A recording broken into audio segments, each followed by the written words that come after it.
god. Dude, it took me a while to set this up, but I think I'm ready, guys. With the help of the Google AI that shows up as soon as I ask a question, I've been able to get everything all set up, and now officially, guys, you're not going to see some super scuffed game recording from my phone, but instead, what you're going to see is clean-cut gameplay with some display of the current match, so that you have at least some idea of what's going on. Now, I know it is very scuffed, but that's kind of what this league is as a whole, because we're just watching level 9 CPU, so you don't expect to see the most high quality of matches of all time. And because ironically, these colors don't even matter because the CPUs are gray anyway. But I just think it's hilarious to do it that way. But yeah, with that being said, welcome to the stream for anyone that's popping in. I know we got a lot going on today. I mean, if you're from my region, you might be like somewhere else playing matches. For now, I'll have the bracket pinned in the chat so that you guys know where to look if you need to. It should be in the description as well. But yeah, I mean, I feel like I haven't not seen anyone pop in yet, but that's just kind of how it is, just kind of definitely seeing like how things are gonna play out with all this. I definitely want to see if I can get some people on stream, well, not on stream, people in chat, so that just to see like if everything like sounds good, if everything looks good. Let me see. Okay, let me do some self-promotion in one other channel really quickly.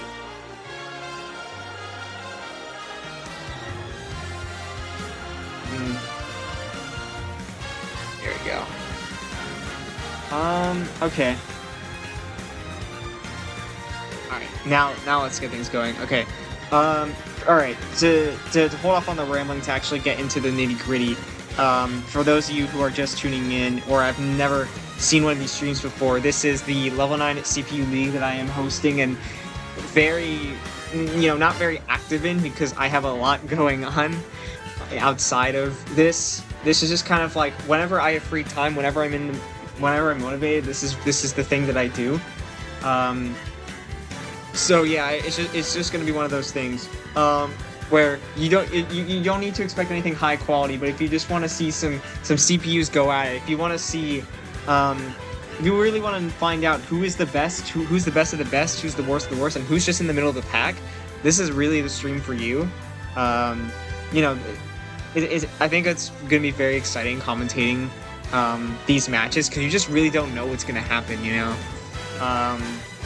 so yeah, I think right now we have our top 16 set, looking to at the very least get into the top 8, if not maybe, I mean, at the very least we finalize our top 8 by the end of the stream, and if not, we do even more than that. But for now, I know I have stuff to take care of outside of this. I don't have all the free time in the world. So what I will do, I will promise you guys that we will get to guarantee top 8. We'll guarantee make it to top 8, and then we'll see what happens from there. Depending on how the time is, because I don't know how fast this can go. But yeah, I mean, I hope you guys enjoy and appreciate the better quality stream that you're about to watch today. Dude, I am hyped for this, honestly. Like, being able to do this is something I didn't think about. It's something I never thought I would be able to do, but it just feels so surreal, and I'm really, really like looking forward to like being able to do this every time now. And the process isn't going to be the fastest. It's not going to be like, oh, I can just do this in like 2 seconds and start stream. But at the very least, it gives me something to look at. going into future streams. So I'm very excited.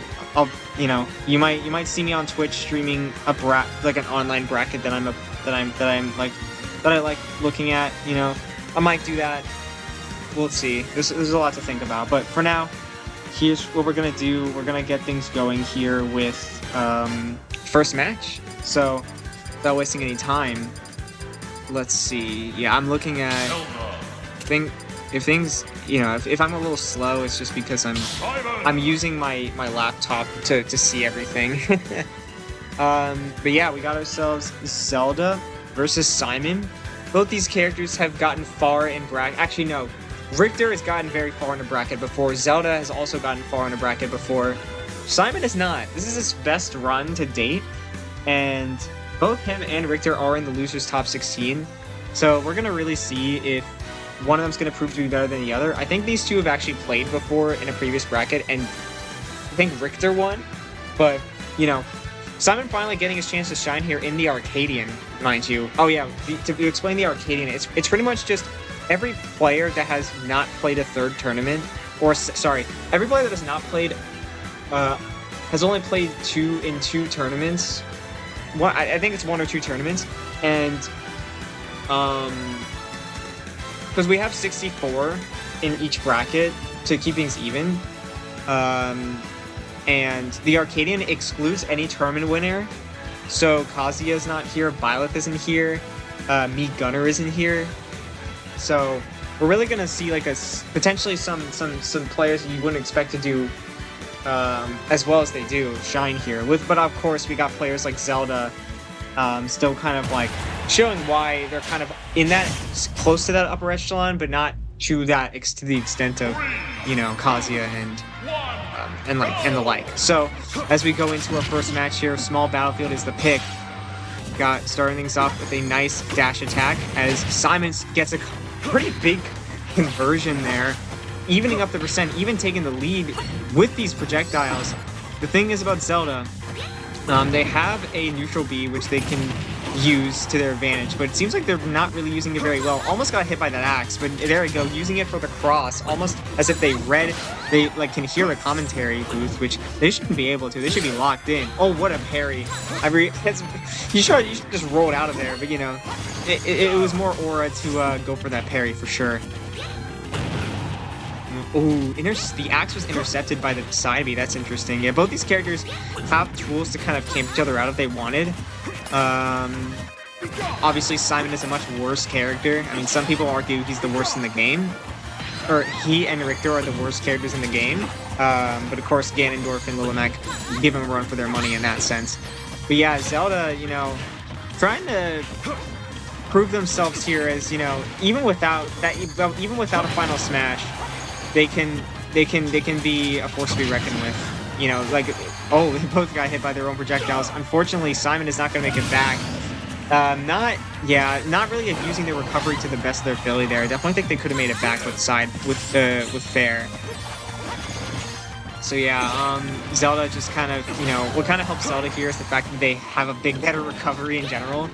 So it's less likely for them to just mess up. Like, that was such a weird F smash attempt. Especially, you could have just thrown an F tilt, and that probably would have killed. Yeah, I mean, Simon, sometimes he just struggles to get the kill, and part of it is his fault, but part of it is also just Simon is kind of struggles to get the kill unless they go for some insane read. So, ooh, spot dodge into the down smash, just looking to rack up percent, and does so quickly. Already takes the lead in percent. That is huge for Simon here. Goes for the up smash, is gonna land. So this is an interesting situation here. Things have gotten pretty even. You feel like in this matchup, you'd expect Zelda to kind of run away with it, but it looks like Simon actually has something figured out. But the one thing he hasn't figured out is landing those F smashes. It seems like Zelda has that nailed down. So both these players kind of have some expectation in the matchup. They feel like they kind of know it to an extent, but sometimes they kind of mess up. As we saw there, getting hit by the F smash, which probably the first time he's hit that. Speaking of which, that's the second time he's hitting that, and the first time he's hitting it for the kill. So very nice on Simon's end, allowing him to get this lead, redeeming himself after that what was essentially an SD. I mean, he was at pretty high percent, but still. Ooh, I like the attempt of that up smash just to try and catch him, but maybe a little too greedy, and now Zelda's kind of might be feeling the pressure a little bit. Of course, it's a long set though. It is all of these matches are best of 5. Goes for the up air, just kind of get him away.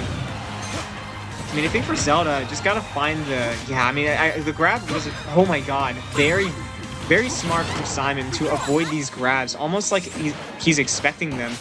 Oh my god, and the roll read to get a jab. It would have been better if he grabbed her, but it doesn't matter because this percent is just so. This gap is getting bigger and bigger as the match goes on, and I don't think there's much Zelda can do at this point. She's just gotta play so perfect. I mean, and maybe Gimp Simon. Oh, what a grab!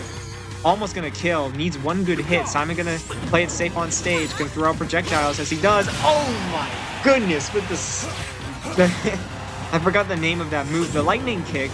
Gonna intercept the whipped up smash. What an insane interaction. And Zelda has a shot, but it is not looking good because even with 150, I feel like a random axe is just going to kill. So he has to be aware of that. She has to be aware of that. Ooh. Okay. And I mean, Simon's options for the oh my god, I'm surprised I missed. It's interesting that okay. With the grab, gonna get punished for that. Like, okay, bro. Oh yeah, let me do the scoreboard. There we go.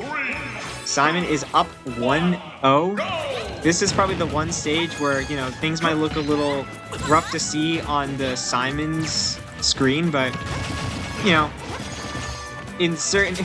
As the characters move, you'll get a better view. Oh, as I say that, look at this view now. You can clearly see that Simon's up 1-0. But unfortunately, for now, we're just gonna move it along as we go back into the match here.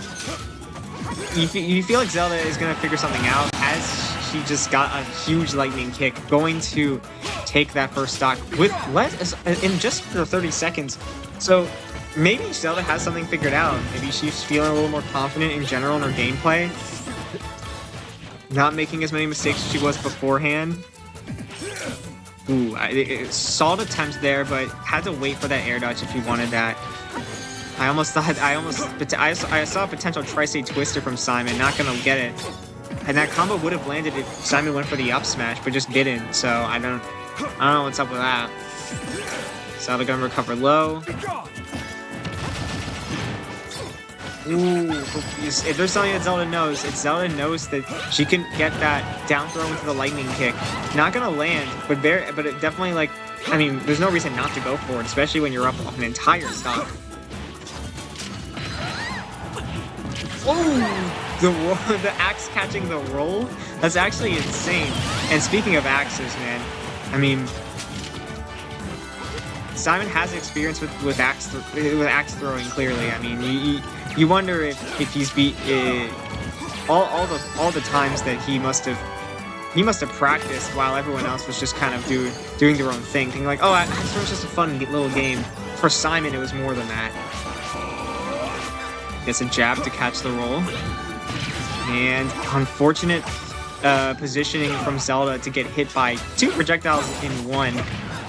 Ooh, falling there into the down tilt. Solid combo. Not going to lead to much, though, because Simon's damage output... Oh, my God. I was about to say...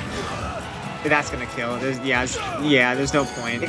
Zelda, just in case, you know, throws out an air, because you just never know sometimes.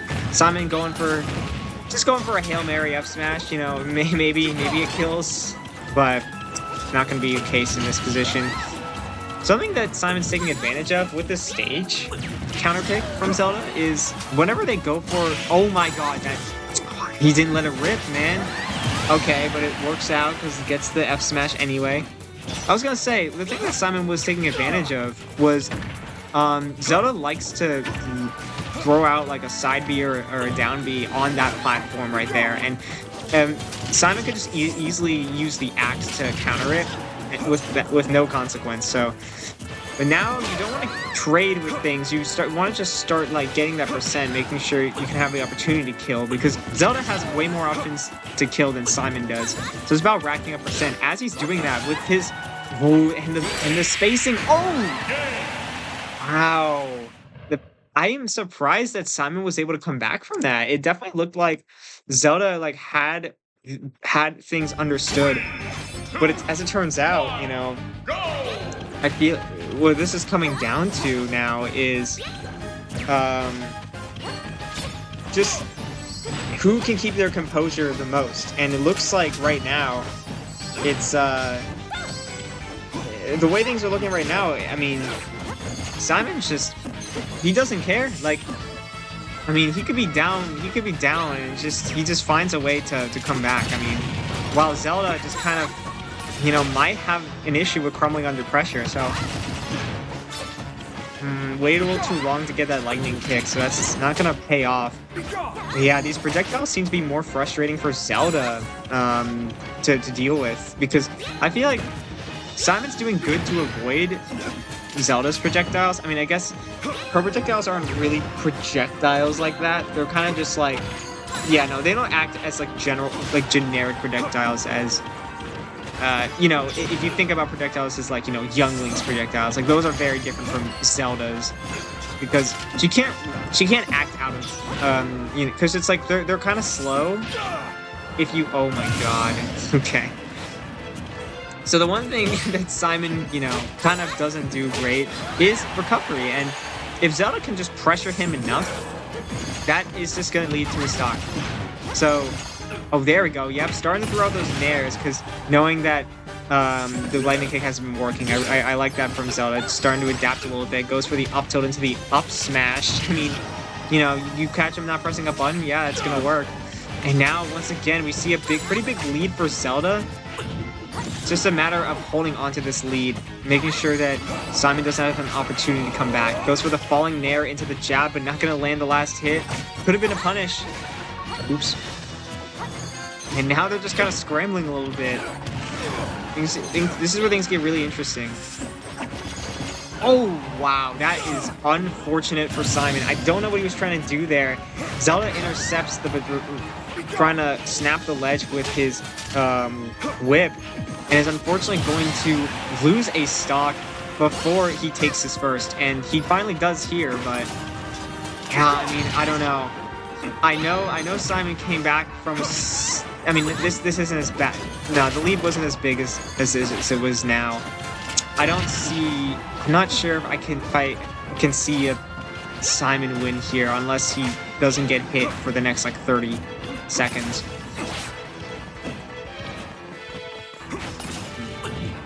Yeah, they're kind of running the neutral.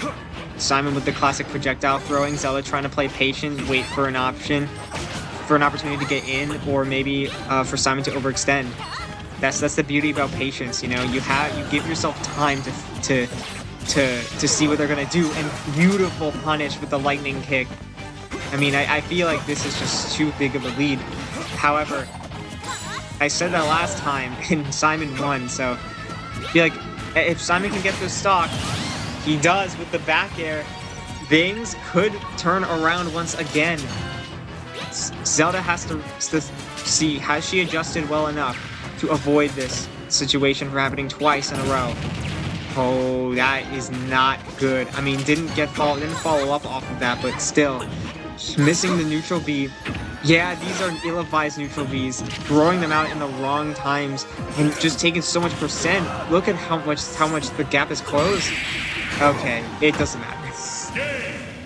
Alright. It's funny because I mentioned something and then something immediately happens after, and then I have to feel like I had to adjust to what happened, because I almost I didn't even like see what happened, you know what I mean? But yeah, fair enough to Zelda.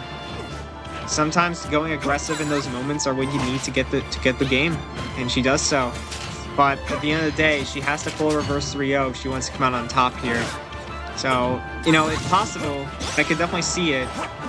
It's not going to be easy, because Simon, you could argue had a bad game there. Kind of, made a weird mistake in the second stock, just kind of letting Zelda gimp him. Like, Alan was asking for it. Like, I don't really know what he was planning there. But I like this counter pick. Oh, okay. I was worried about that one. I like this counter pick from Simon because he was able to take advantage of it in game 2. But the fact of the matter is, there is adaptation in play here. They may be CPUs, but they could change their game. They have some habits of change. They have some signs of changing their gameplay, even if it isn't anything substantial. So you never know what can happen here. Both kind of doing kind of good at evading their attacks, just waiting for the opportunity. Okay, goes for the up smash, maybe trying to catch a spot dodge. Not gonna get it though. Now both players are just kind of throwing moves out, hoping they hit, and there it is. The axe going to land. Zelda not prepared and going to lose the first stock.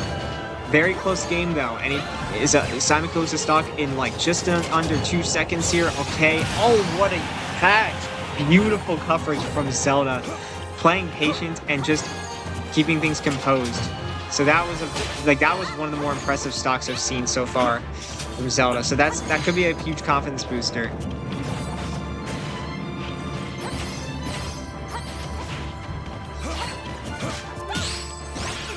Oh, the F smash, the animation of the F smash is going to get intercepted by Zelda's up smash. So unfortunate for Simon there, could have had a huge punish.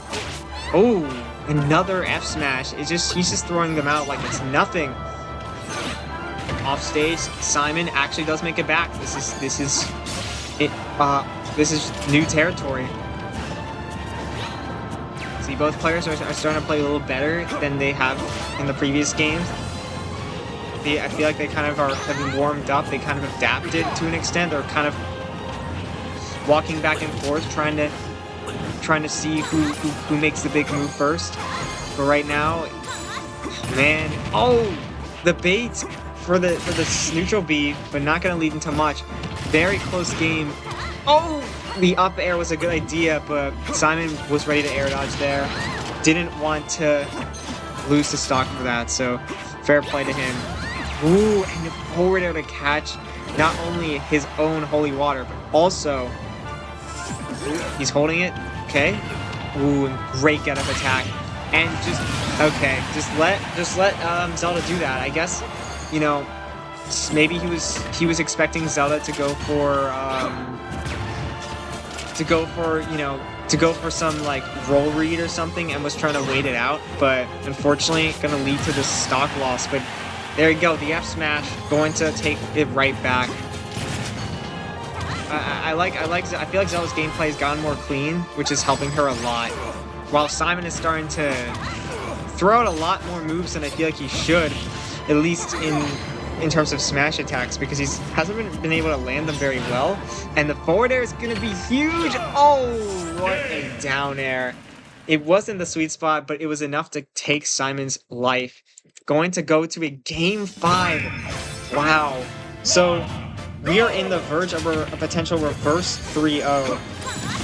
That will be nuts. Simon gonna take us to FD. I'm not sure how to feel about this pick. Maybe just kind of feeling like it's now or never. This is the final destination, you know, trying to hype himself up for this game here. As we get the Odyssey music, you know, I feel like it's kind of fitting. Oh, yeah. Zelda's just too slow on these lightning kicks. I don't know why she keeps doing that. I mean, ooh, spot dodge, up smash, of course, the classic. Ooh, the F smash going to take the first stock. Simon, man, he was looking really good. But to be fair, Zelda was up game 2. His get up attacks, he has not been adapting to these get up attacks. I feel like Simon's been kind of floundering in that sense, where they could start trying to space around it. But as we're seeing, he hasn't been able to do that. Maybe just in his head, he just keeps forgetting. You know, sometimes there's just one thing you forget in a matchup you keep getting hit by, and for Simon, it's get up attack. Oh, that's a neutral beat you want to see. Trying to actually take advantage of what Simon could do. Oh, not gonna get the F smash. Good air dodge from Zelda. F tilt barely gonna be enough to kill. There is some signs of life here, but no, Simon, I do not like that. He's gonna lose the stock, yeah. Yeah, not taking advantage of... Yeah, that was a tough recovery, but there was definitely a way he could have made that back. Now, things are looking pretty bleak here. Beautiful neutral beat. Gonna completely intercept that, and now Simon's just trying to... Anything... Oh my god, I thought Simon just SD'd. Barely didn't. This is insane. Like, I don't know the last time I've seen a reverse 3-0. I don't even think Zelda kind of adapted. It was just kind of like she took what she learned from game 2, understanding what worked and what didn't, and using that against Simon, because Simon really hasn't been able to adapt very well. And there's only so much he can do, because if he gets a little too far off stage, it's... Oh, that's it. Yep, no air dodge. That's going to be it. Zelda with the reverse 3-0 to start off today's stream. Wow. I mean, that's electric right there. I mean, I knew Zelda had the advantage, but the fact that she was down 2-0, I was starting to think maybe Simon's got this, and then he just made too many mistakes. Zelda took advantage of it and just kept her confidence at an all-time high, and it all worked out in the end. So fair play to her. So yeah, that is the first round of Losers Top 16 solidified. Zelda moving on, but we have a lot more matches to go, ladies and gentlemen. I hope you guys are ready as we get our first name on the board here, Sephiroth.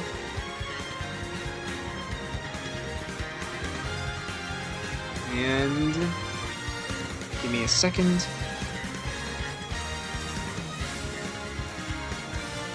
There we go. And Incineroar. Now, I feel like Sephiroth has done really well for himself to get to this point. And you wonder if he can continue to go far. While Incineroar, I feel like had more of a slump in the brackets that I've seen him play in, but I know how well he can do. So it'll make things interesting to see how this all plays out going into this matchup here. Alright, here we go. He's starting off with Smashville.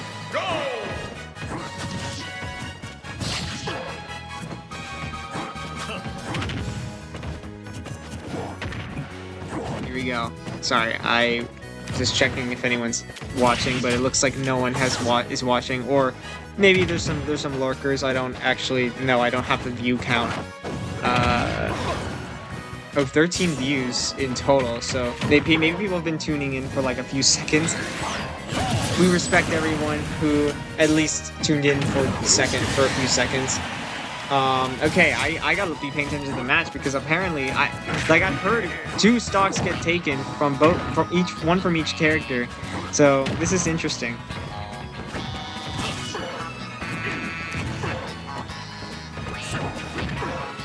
Okay.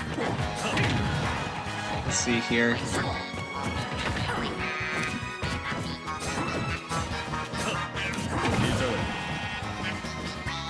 Ooh. Oh my god. Those air dodges are very scary, because if an opponent is patient enough, you will get hit by whatever they want to throw out. So you got to be careful about that if you're Sephiroth. But yeah, with this wing, he should have some more of an opportunity to take this stock, though. The thing about Incineroar is that he's quite strong, but you know, if he doesn't find those opportunities, as he gets caught from the side B with the F tilt, just doesn't work out. Oh, speaking of side B, there it is. I think Incin knows the strength that side B can hold. Oh my god, there's just no way. We have Revenge. Oh my, what is Incin cooking? That sucks. I wanted to see how much damage that would have been, because it probably wouldn't have done much, I'm gonna be honest with you. Yeah, like, Sephiroth playing pretty well here. I mean, knowing that getting close to Incin is just generally a bad idea. Oh! No. And the one time Incineroar decides to go deep for the kill, it is the last stock. So very unfortunate. Sephiroth not getting a chance to do anything there. and gonna lose game 1, which is unfortunate because things were looking quite good for him at first. As we go into game 2 here, and Sephiroth takes us to potentially a larger stage, maybe thinking that that'll help. We'll see. But yeah, like I said, those air dodges are going to be ill-advised, especially if the player's patient enough. But yeah, honestly, even if Instant didn't do that, which he definitely shouldn't have died there, I don't think they were going to make it back. So, Sephiroth once again. Taking advantage. Oh my god, you're insane. You're insane. Like, what was that? I cannot believe that, bro. You're telling me he did an F smash on the very edge of the platform. That would have killed without revenge. We didn't need to see that, but I respect it. It was pretty godlike. Actually, it's helped maybe gain some momentum back. But as I say that, Sephiroth takes the percent lead here. Tries to use the tech chase to get the side B, but unfortunately not going to be the case here. I heard the revenge come out, but unfortunately not going to land. I really like the attempt at that back air, but just slightly off on the timing, or maybe he just didn't have that time to punish it. Okay, Darkest Lariat gonna land, and not really gonna land the way you would expect it to, but it's something for sure. Oh, catches him going onto the platform, going to lose that stock. Right there. Oh, and that forward air just barely is enough to take that stock. Yeah, if you're Sephiroth, you just don't want to get hit by down air again, because that's really the main way you... Oh! Sorry, I'm yawning. Very interesting, like, seeing the way these two are playing. I mean, ooh, that is not what you want to see if you're Instant. Oh, actually a combo from Sephiroth, but good air dodge to avoid all those orbs. I actually don't know if that's the name of it. I'm just going to call them orbs. Oh, beautiful parry. Gets the side B. Wow, he almost died for that. That's crazy. But yeah, Octoslash going to catch Instant. Trying to go a little too far off stage. Ooh, down throw? Oh my god. If he went for a back air, that would have been nuts. Oh, okay. That was very good, because Instant would have definitely went for the forward air, which would guarantee the game. This is close, man. Sephiroth kind of needs it, but he's gonna lose it. Dang. Very good attempt from Sephiroth, but unfortunately, Instant knows better than to expect you to, you know. That was just good awareness, because in that moment, shielding makes the most sense for Sephiroth to do, and yeah, took advantage of it. Random Octoslash, not something I've seen from Sephiroth. Maybe he feels like he's got to change his gameplay a little bit. Maybe start being a little more unpredictable. Let's see here. What's the flip? Okay, they're up tilts clash. That's really funny. Ooh. Really using this up tilt, which is interesting. Oh, goes for the up B, and both at exactly 66.1%, which is kind of crazy.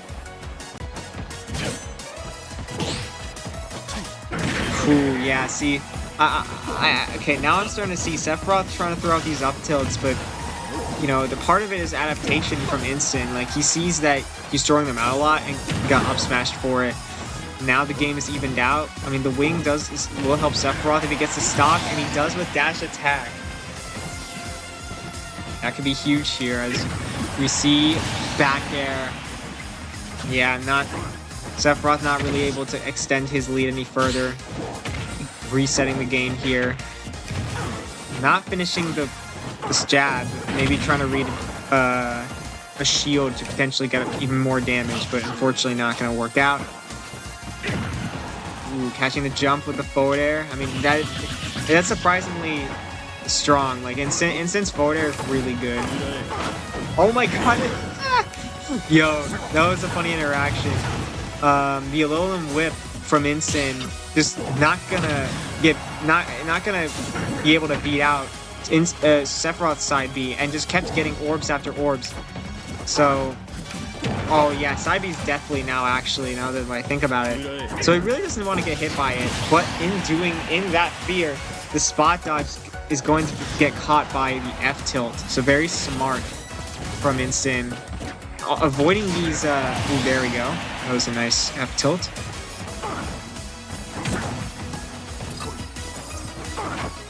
Ooh. Or I think it was 2-0. Sorry. I forgot to update the scoreboard. Yeah, I think this is game. This could be the end of the set if... Oh, I thought he took his jump. That would have actually been insane. Got a lot of F tilts there. That was very good from Sephiroth, kind of knowing where he was going to land. The grab just not being a little too early with it. Missing that counter is a very scary thing, but side B... The thing about this matchup, I feel like, there are a lot of moves that Sephiroth can do to just beat side B. Well, not that one. Oh, no. What was that? I think Sephiroth gave up, man. That is unfortunate. Just completely, like... I feel like he was playing really good. He had, like, a potential comeback in the making in that game 3. But the problem is he just... He wasn't throwing out the moves that would intercept side B. Like, yeah, he was charging side B, but you have to throw out the move as fast as possible to not get hit by it, and there you go, you know? Kind of a weird situation. Like, kind of disappointed in Sephiroth, man. I thought he would do better. At least for the way that he was playing. I feel like he was actually playing quite good. But yeah, I mean, not much to say. That was just it's kind of rough seeing the way he went out. Because you definitely could have expected him to maybe, like, make it a closer set, but... Oh well. Okay. Here we go. Let's get things moving here as we change the scoreboard.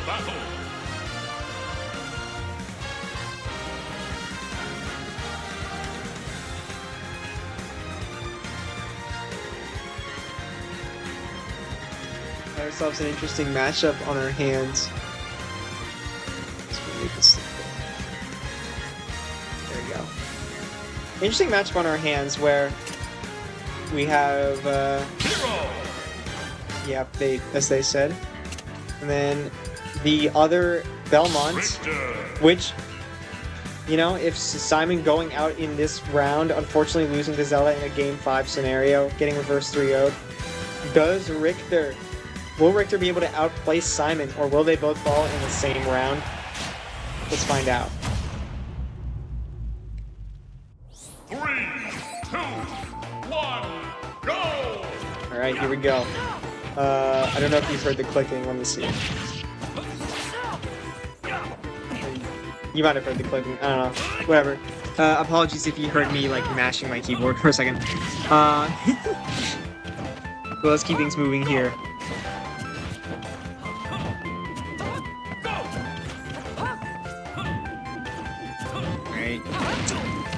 Yep, Hero at that funny percent. Oh, he actually healed to go back, which is interesting. You think he would have leveled up after getting that percent, you know what I'm saying? Well, we tried healing again, trying to get back to that percent, but unfortunately, it was just 3% too high.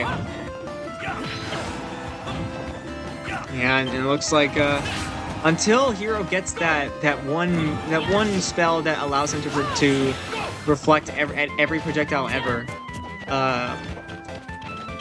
this is gonna be a little difficult for Hero to deal with, I feel like. Gonna throw out that up B. Usually goes for that rather than Zoom, which I think is, you know, okay. Random F smash, you know, if it hits, it hits, you know what I'm saying? Ooh. Let's see what happens here, though. Starting to... Oh, wow. The shield actually beating that out. Interesting scenario there. Gonna get Psych up, trying to maybe, like, get a big hit here. Oh! What? Richter had such a good up B and just ran off the stage. Oh man, that could have been something there. And unfortunately, Richter now is so far behind. Giving him mana was the worst thing you could have done. Like, especially if especially when you lost the stock. Like if you had that stock still, that could have been very big. But oh wait, he doesn't make it back. He used up too much mana. Okay, interesting. Hero. Both these players kind of not playing to the best of their abilities right now. I feel like, oh my god, this super armor on that side be just gonna kill. You know, Hero just literally throwing everything to the wall. Like, you know, throwing everything out there is better than throwing nothing out there, I guess, in his eyes. Ooh, that was a nice conversion. The side B into the up tilt.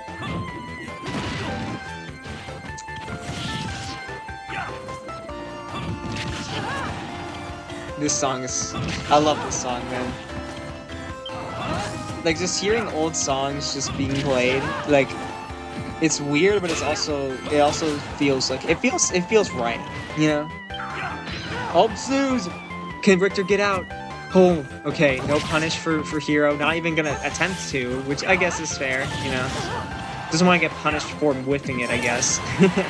Oh, down smash gonna be close to killing. Finally gonna use a zoom.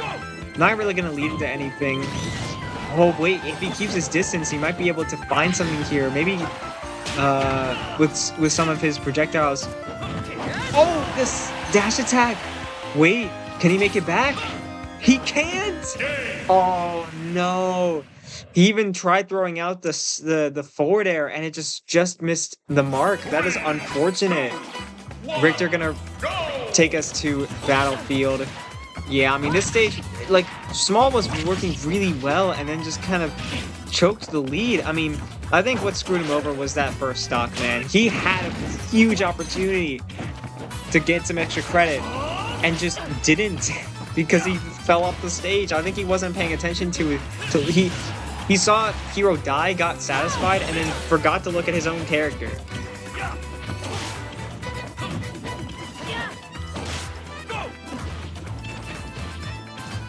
I hear this song a lot in this game, and I actually don't know where it's from, or the name of it. I feel kind of dumb. Ooh, the cross could have used up smash to get the follow up there. What I find interesting about both Simon and Richter is that they like to go for down smash on ledge, but doesn't it? I don't know. I actually don't know if there's 2 frames. I'm gonna be honest. It looks like it should, right?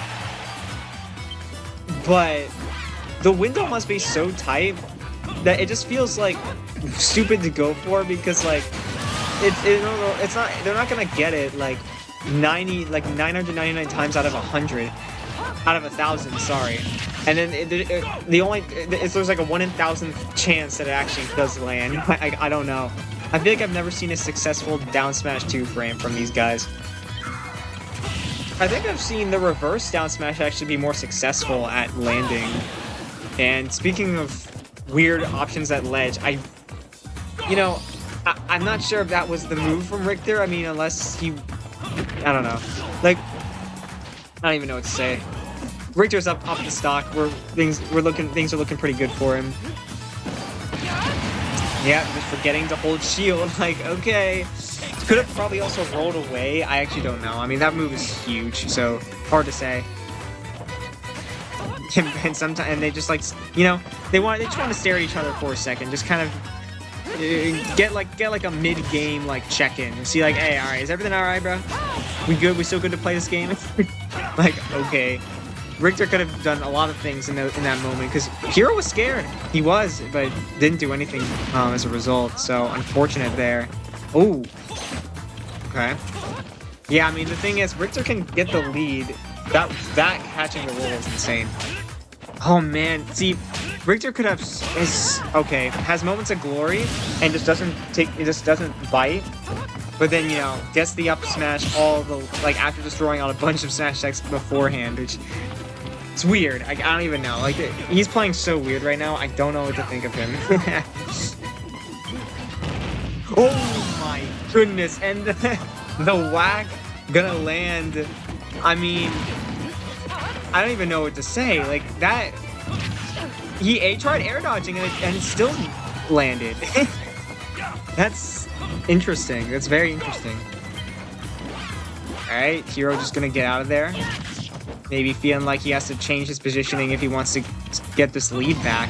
Which he can because it's Hero, like, you know, and Hero's such a weird character, you know, like...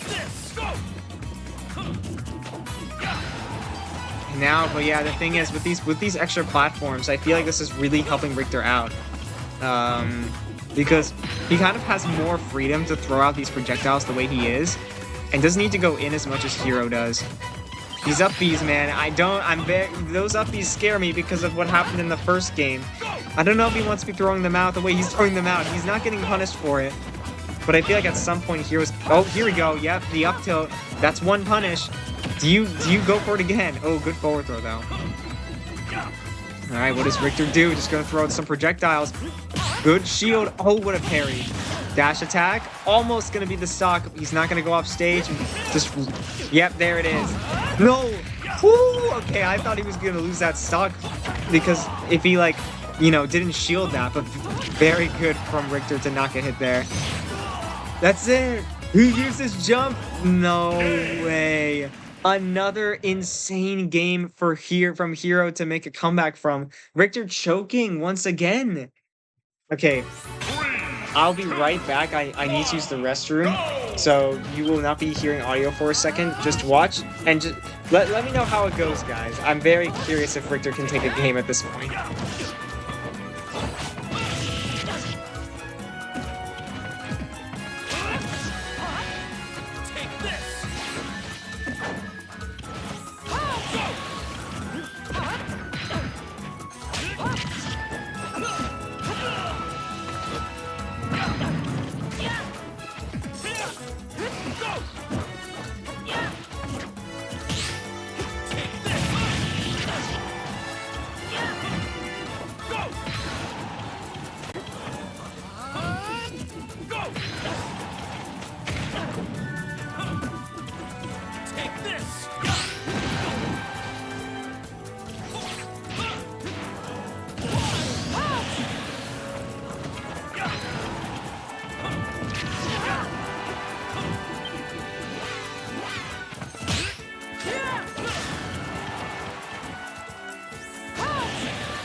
I'm back.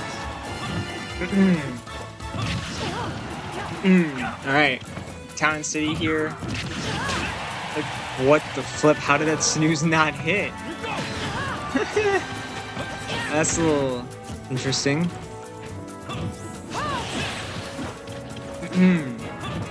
But, let's see. So, yeah, Richter once again barely in the lead here, but you have to keep in mind, Richter can just die, as he's gonna die here. Okay, that was okay. Fair play to Hero. There was fair play to Hero. He made sure he didn't throw the stock. Like that was less on Richter and more on like Hero actually playing good in that moment. Oh boy. Yeah, these spells are flying right now. But the more he uses them, the less he'll be able to use. So. in the end. Oh, what a footstool! Not gonna lead to the stock because Hero has enough mana to recover with pretty much no issue. Okay, good. That's the fear heal. Kaboom, gonna be huge. Oh my god! Wait, one good hit. Oh, wait. Oh my god! So much happened there. It was hard to that was hard to process, you know. I was like trying to process it all. Like I thought Richter was dead. He actually made it back, but Hero being able to catch Richter with the side V. I mean, dang man. Like, say what you want about Hero. Like he kind of got lucky in those first 2 games, but that 3rd game was clean, at least from what I saw. So gotta respect it, you know. Unfortunate for Richter, gonna go out with his fellow Belmont Simon, but I mean, fair play to both players for making it to top 16, you know. With that, we have one more match in the top 16. It's going to be this is one I'm excited for. I mean, it's not the most exciting characters to watch, but I feel like there's some entertainment that could be in play depending on how things play out here.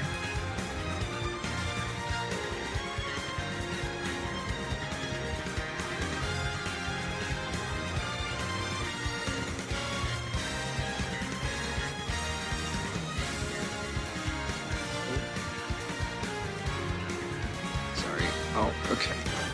I'm throwing.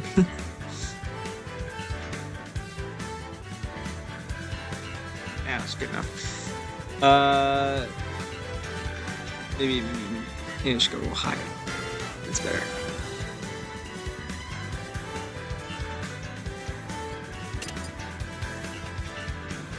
All right, Villager. Me Swordfighter.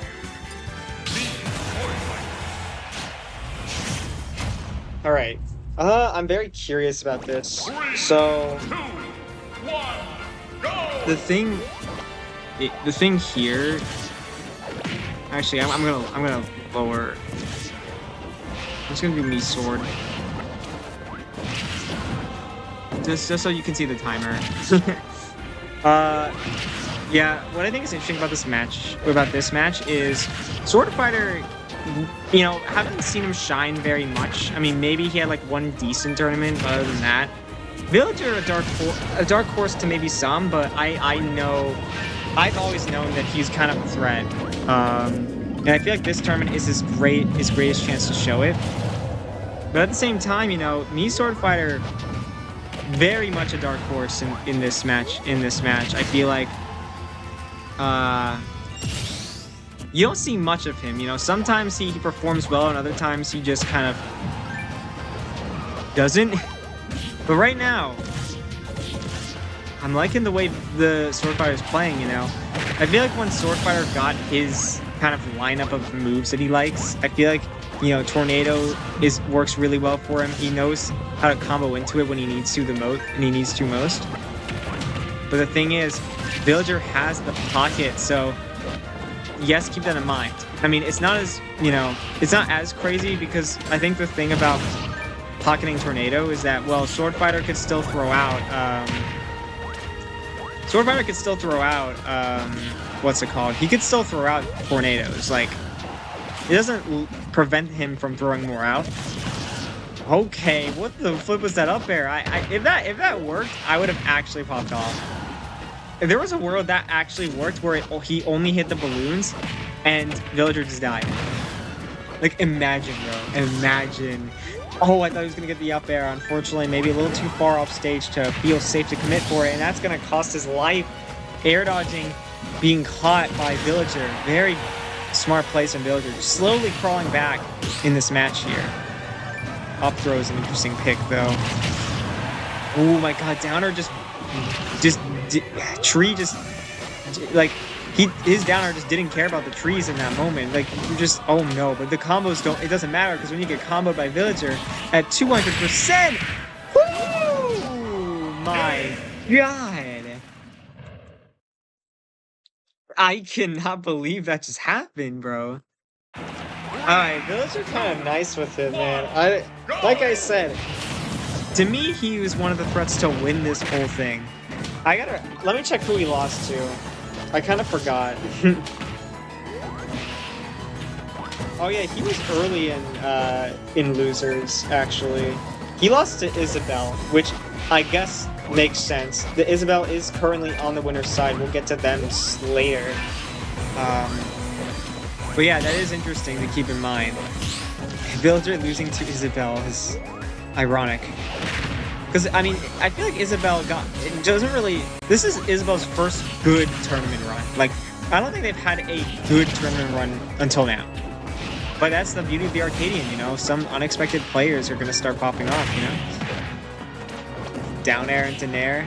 Yeah, you start to see like some of the meta developing where maybe certain characters start to figure themselves out a little more against the stronger players. Oh my god. There's our first opportunity of seeing Villager really abuse that pocket to his advantage, following up the tornado with the up air. Gonna guarantee the stock. Pocketing another one. Yeah, nice dash attack. Backing away just enough to avoid an interception.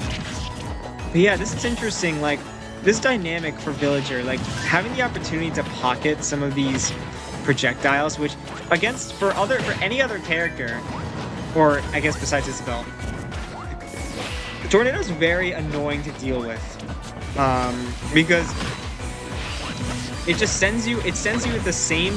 It's like it has the same hitbox. Like, it has the same knockback. It's a large hitbox, and it's so easy. Oh no, that's not an air dodge you want to see. I don't know what he was cooking there. Now he has a huge lead. Now he's pretty far behind. He's got to figure something out here. He almost did a combo that I think is actually true, depending on the DI. Not gonna get that up air though. But yeah, I mean, things are looking a little rough for Sword Fighter now. I mean, because, man, oh, okay, good tech. Oh my god, imagine, bro. Imagine he got hit by that. That would have been crazy. Yeah, I mean, there is a little, like, X factor for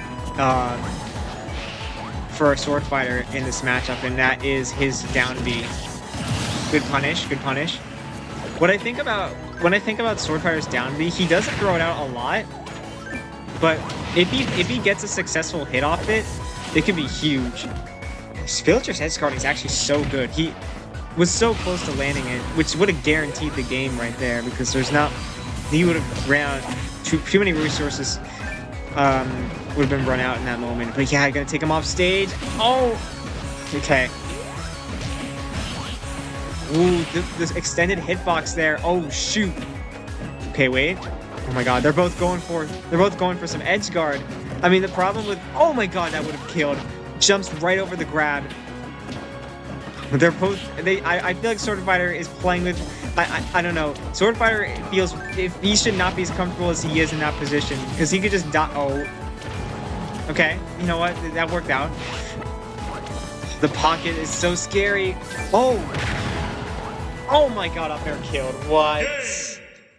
I did not think that was gonna kill. Dang. I like, that is just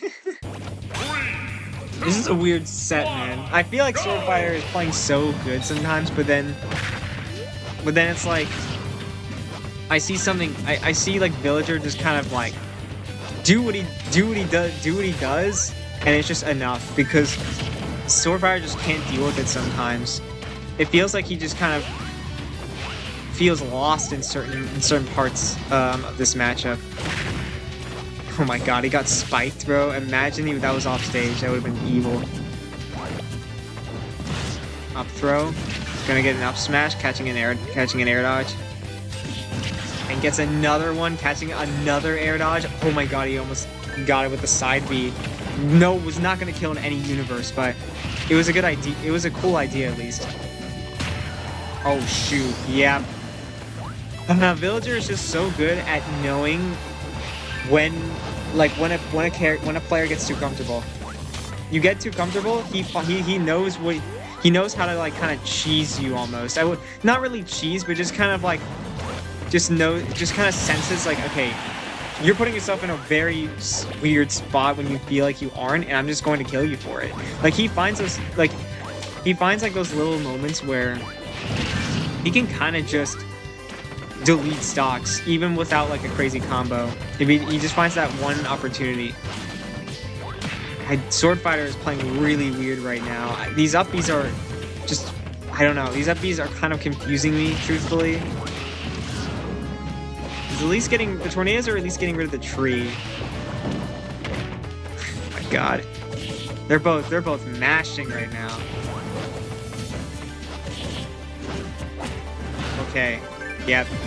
Villager told him to calm down, but he does not calm down. He refuses. Side B. Catching. Oh, not gonna catch anything actually. Both kind of playing defensive, but gets good up air, catching a down air. Yeah, there are things in this matchup that definitely Sword Fighter could use to his advantage, but he isn't. Yeah, I might as well up B because you don't know what Villager's gonna try and do. Oh, tornado into tornado, into almost another one. He loves comboing tornado into itself. Oh. Recognized that the platform was arriving, just made sure to land on top of it, feeling very safe. Okay, gets the nair, needs one good hit, but doesn't get it. Up tilt, still not enough. This stage is too big.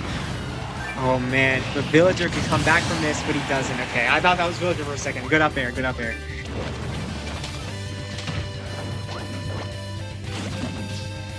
Up these away. Ooh, back air, interesting move there. Gonna work out. He's not landing the up air after the tornado. I wonder why. I feel like in certain moments he could get it, but I don't know.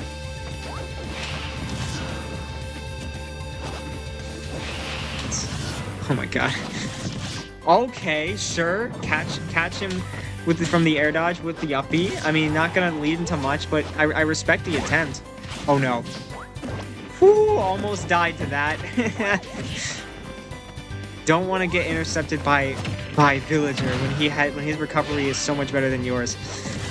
Ooh, down tilt, that was nice. Oh, good pocket though. Trying to keep his distance. Couldn't punish it because he got hit by another tornado as well.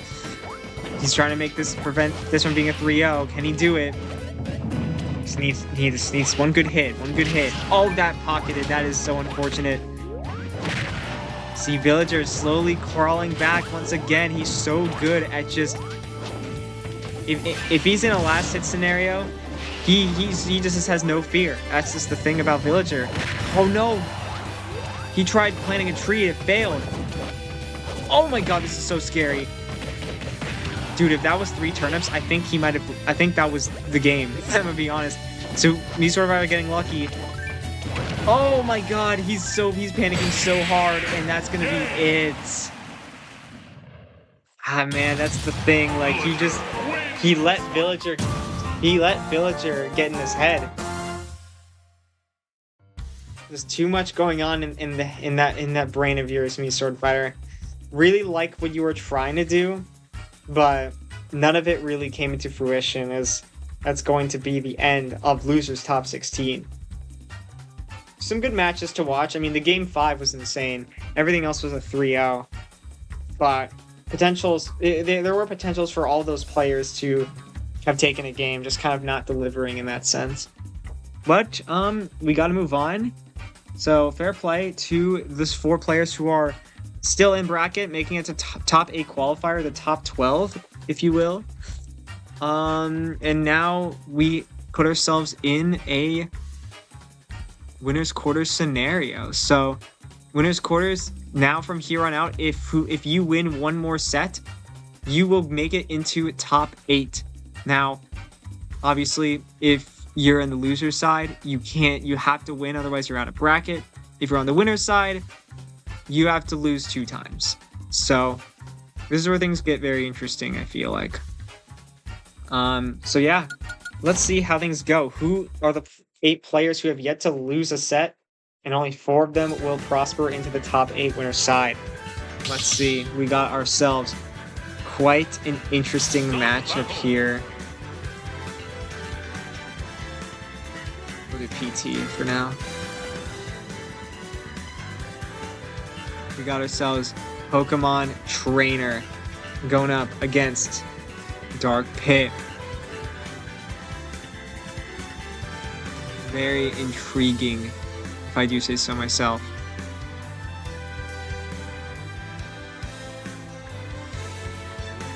Okay, here we go. Pokemon Trainer. All right, best of 5. Both these players done well for themselves to get this far, but who is going to come out on top? We get the Punch-Out music. I know a certain player who uses this song a lot. All right, anyways, you know.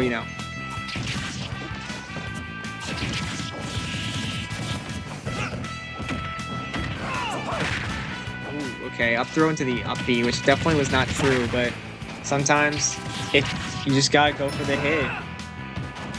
You can only respect it if it lands, you know what I mean? Ooh, up air. I respect what I like what I'm seeing from Pokemon Trainer, you know, understanding that Squirtle is not really much of an asset in comparison to Ivysaur and Charizard. So Ivysaur just free-handedly taking that first stock, now throwing out Charizard after, which could shake things up here. Dang, Pokemon Trainer is on point right now. I was like what I was seeing from Dark Pit early, but now be like, oh no, I don't like that. Yeah, Dark Pit's starting to throw out some moves in moments where it's a little weird, you know. Starting to get a little nervous almost. Okay, but there you go. Confidence is back up. He finds a down air, catching PT. Charizard getting a little too far down the little ledge. I got water, don't worry, guys. So here comes Squirtle. I wonder how Squirtle's going to play into this, because I feel like we see some Pokemon Trainer players who don't use Squirtle at all, because Ivysaur is just so good. But I feel like Squirtle's putting in the work. There he go, takes the stock with the up smash. Are they gonna switch? Looks like they won't. Feel confident.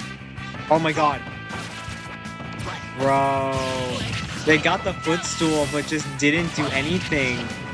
That is not something you want to see. Like, Dark Pit had an opportunity to just take that stock, honestly. Could have charged an F smash.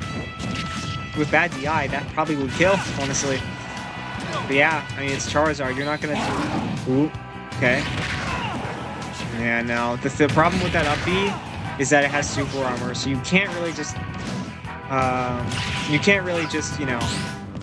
challenge it without being careful. So that's the thing about that. And gonna get hit by a Flare Blitz. That's a classic. Especially for this player here. He's gonna almost walked up and did an up smash. That would have been insane. There we go. Dark gonna take the stock, not making it seem like it's a whitewash. I mean, obviously it's game 1, so things could easily turn around. Down tilt into the Nair. What's Dark gonna do? He gets a down tilt, tries an up smash, but Squirtle gonna have to wait. That kills. Okay, I'm a little surprised by that one. I guess I didn't know. I don't know the percent that he was at, so maybe it made sense. But is Squirtle up smash strong like that? I was like confused. Yeah. Oh well. Let's keep things moving here. So yeah, it seems like Squirtle is really... All the Pokemon actually are really coming in full force here.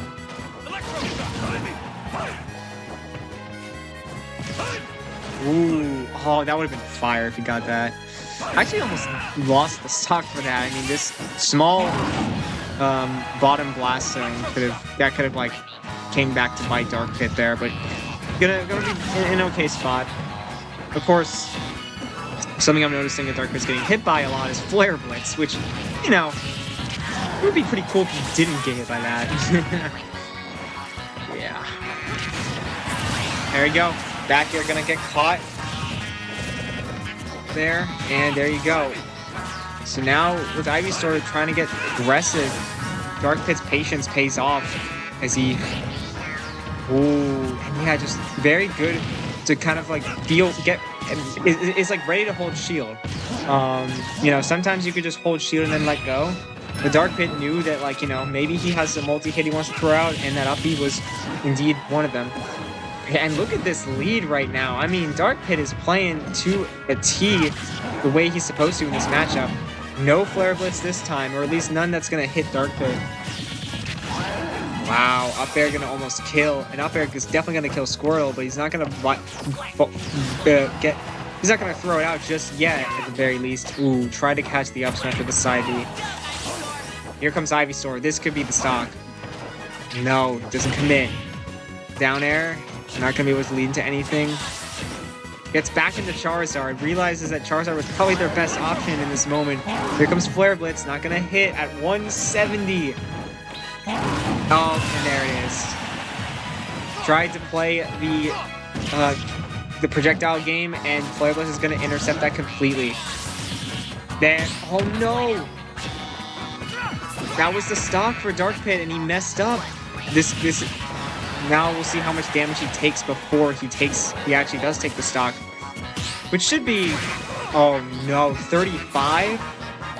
This lead could have been so much better. Dude, I don't know what Dark Pit's doing, man. He's throwing out moves, but he's landing with them. And as a result, the ending hit is not going to hit. So, there we go. Down air going to kill. But yeah, this lead could have been so much more. I want to see a 1-1, man. We have yet to see a 1-1. Oh, shoot. That was kind of nice. I respect that from Dark Pit. I didn't think he had that in him. To go for those edge guards. Wasn't able to take the stock, I mean, but still, you gotta respect it. Up B. Okay, and there's an SD from Charizard. Unfortunately, up being probably the wrong way. And I think he could have still grabbed the edge, but just kind of, I don't know, was not doing the right thing there. That's all you need to know. And yeah, our first 1-1 of the day, showing that these two players are formidable. The question is, who is going to be the one to be more formidable by the end of this? Because obviously, you know, you really want to come out on top here. Oh my god, beautiful down air. That is something that Dark Pit just knows how to win. Oh my god. Okay, these two are scrapping right now. This is crazy. I didn't have time to talk before Ivysaur took that stock.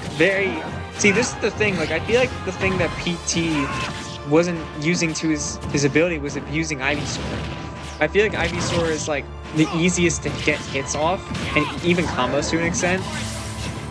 So when you have, like, while Squirtle and Charizard aren't doing bad, I feel like Ivysaur just gets the most mileage when in the field. Oh my god, he wanted it all there.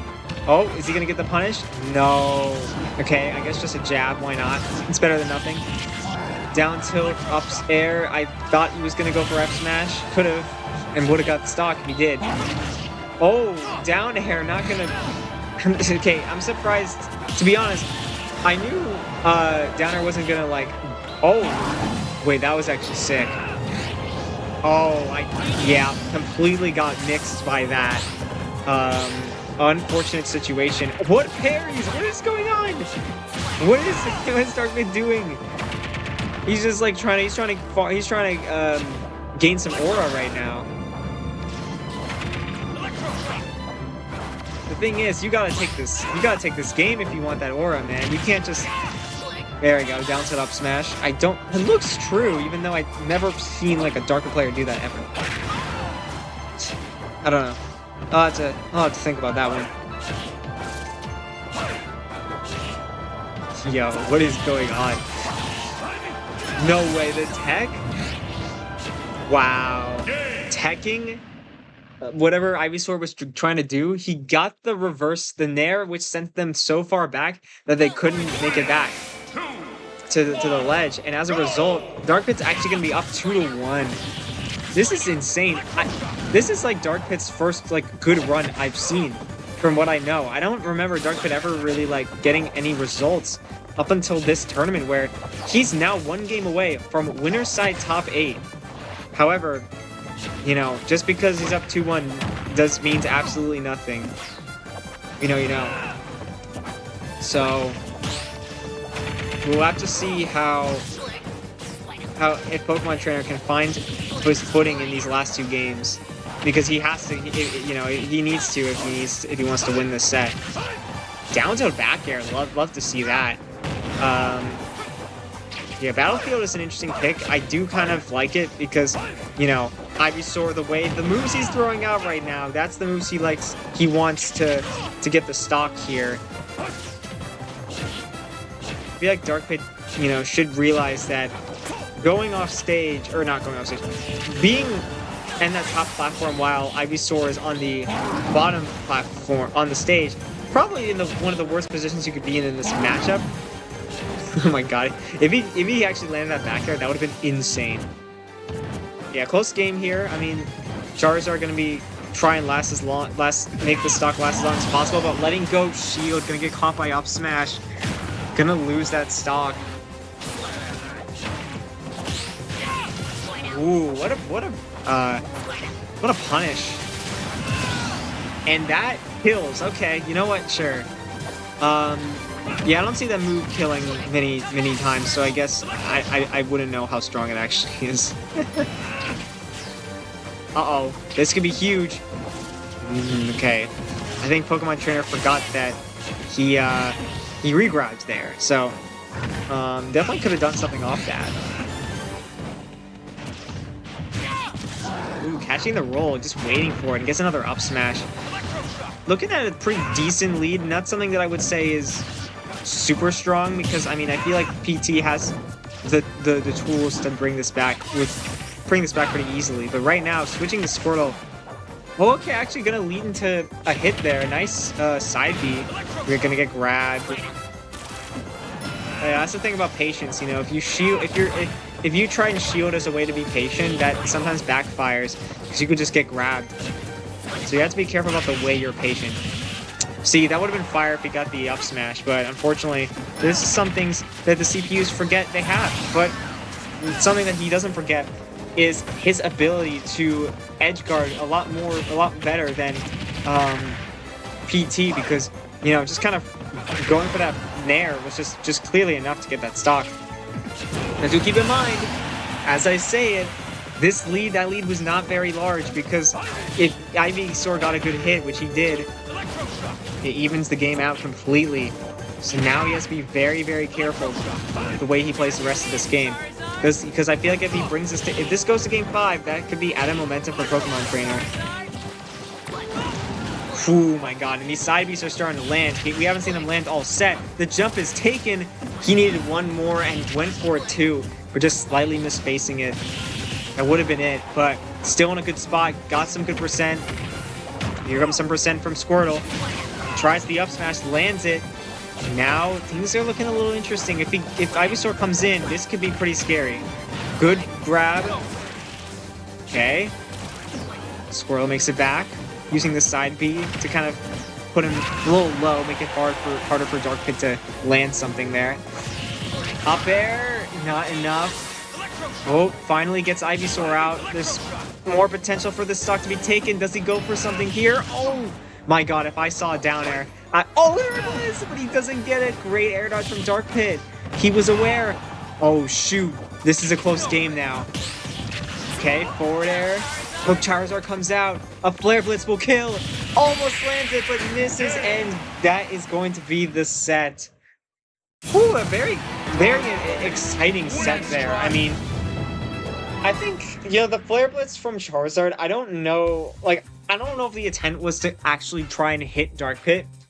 I think he was trying to, like, snap the ledge or hit Dark Pit. Either way, not gonna work out the way he wanted. That's going to be it for Pokemon Trainer. In the winner's bracket, of course, he's still got losers. I'm trying to remember what game he won. I think it was game 1. Let me look back. Apologies. I'm just trying to remember what game. Oh yeah, no, it was, yeah. So Pokemon Trainer won the first game, and then Dark Pit won the next 3. Sometimes you just gotta realize what the opponent's doing, and you get the dub. So gotta respect it there. Anyways, all right, we're gonna send in a character that I've mentioned prior to this match, and finally get to see them play. Here we go. So, ladies and gentlemen, the other Animal Crossing player is entering the ring. However, and you know, Villager still in bracket, of course, so an opportunity for both of them to make it the top 8, which would be very interesting if that happens. But something even more interesting is that we got Captain Falcon. We'll do Falcon for the sake of making things easier for ourselves.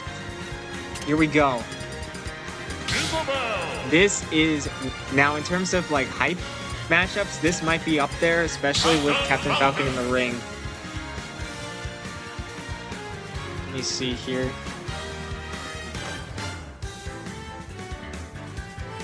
Give me a second, guys. Well, just checking on some things real quick.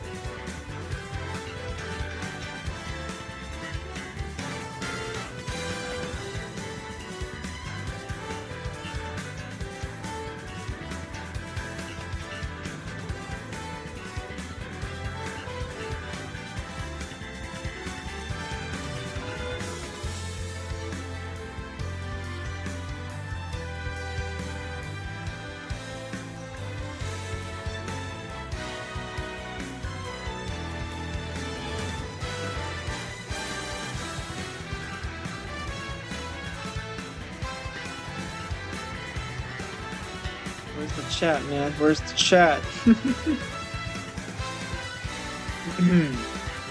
Sorry. Okay. I think we're ready. 17 views overall. Pretty chill. Nothing to scoff at. I think, dude. Oh my god. The last stream got actually quite a bit of views, which is cool. But anyways, let's keep it moving. All right, let's go. This is gonna be a big one. Winner of this plays Dark Pit in winners semis. So both these characters actually maybe a little bit of surprise to me. I haven't seen too much from them in the bracket I've played so far. Like they're not like the worst, but you know, I expected more from them, and I haven't seen as much as I thought I would. So one of them's guaranteed to make it to the winner's semis, which would be very interesting. So I'm curious if Isabel's going to be the one to do it, or will it be Captain Falcon? Let's find out.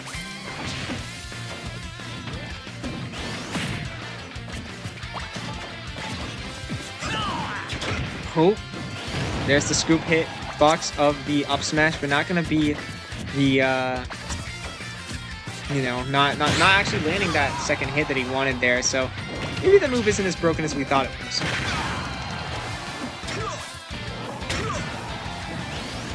Man, Captain Falcon at 150. Oh! Stopped Falcon right in his tracks with the up smash. That is, you know, that's pretty big. Obviously, we're still pretty early into this game here and the set. But it does make things interesting for sure.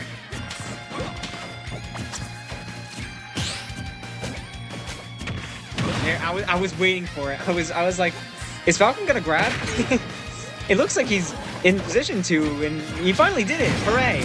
And there you go. The up B gonna catch the shield there. That's the thing. Falcon is very good at challenging shield, right? It's hard to. Ooh, that was actually a smart side B. I feel like you know when Falcon the thing when you play against certain, you know, oh my god, imagine. I think the thing against when playing against characters like Falcon who have like command grabs, it's like, oh, it does make things like you almost have to like change the way you play, especially if you like shielding as kind of one of your options to like be patient. Yeah, these side Bs are really good in just intercepting the Lloyd that Isabel keeps planting. And what's interesting is, you know, Isabel not really using their fishing rod to their best because I mean, oh my god, what was that? I can't believe Falcon's still alive right now. And there you go. I mean, I think he rolled a little too many times there. He definitely could have just not been in that position in the first place, but you know, sometimes he likes to live life on the edge. That's the Captain Falcon we know and love. Ooh, up throw and gets hit by the Lloyd. Probably one of the worst combinations of moves he could have done in that moment.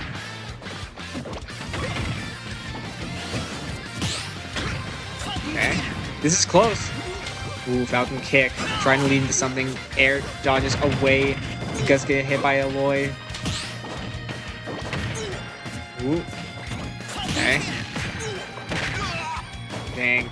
I mean, it's interesting. We see Isabel playing pretty well in terms of getting those like early combos with the up tilt and the up air. But after that, Isabel kind of struggles to get the kill from the way I'm seeing it. I mean, I think there's definitely ways that she could be getting the kill, and she's, oh my god, they're both shielding the same way. I had a feeling that maybe that could have killed because, you know, that's the way it is sometimes. There you go. Quick 1-0 for Falcon. Nothing to really scoff at there. Nothing to really say about other than the fact that Isabel definitely messed up. You know, it's just one of those things. And F Smash gonna, what? Yo, F Smash just not only took the damage from the F Smash, but took the damage from the explosion of the Lloyd, I think. Someone correct me if I'm wrong. Up tilt. Ooh. Okay.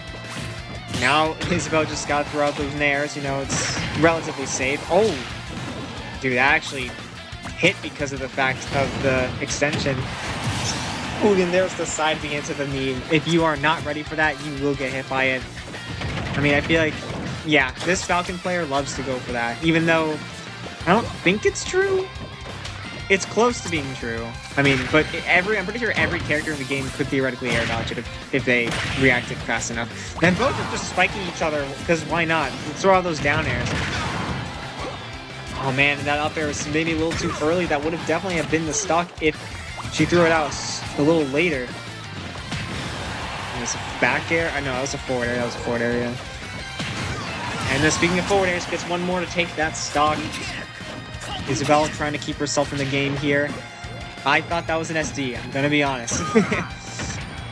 But with Falcon's horizontal airspeed, it allows him to kind of correct any more easily correct his mistakes and run up F smash. Well, just, you know, if Isabel's just gonna throw out a move that is super laggy and doesn't hit the character in that moment, then why not, right? Let's see.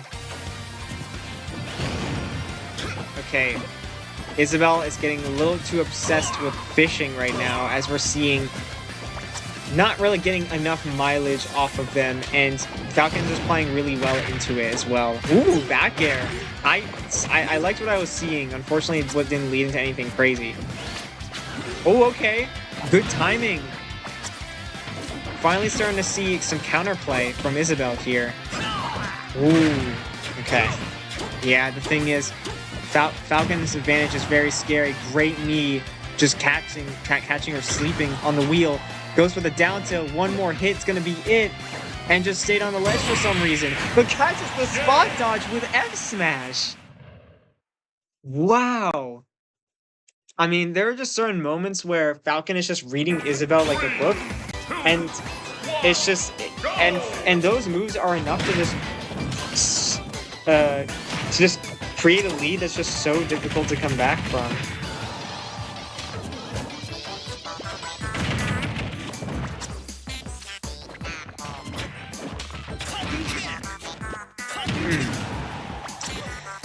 All right, well, Falcon up 2-0. I mean, I think this is the outcome that a lot of people wanted, but, you know, honestly, what I want to see is a competitive set, right? To be honest with you. I'm very curious as to... Oh my god. And he just doesn't miss in those moments. What a way to take that stock. Yeah, Isabelle just kind of trying to throw stuff out there. Starting to realize that their options aren't really working out very well, and oh my god, this is crazy.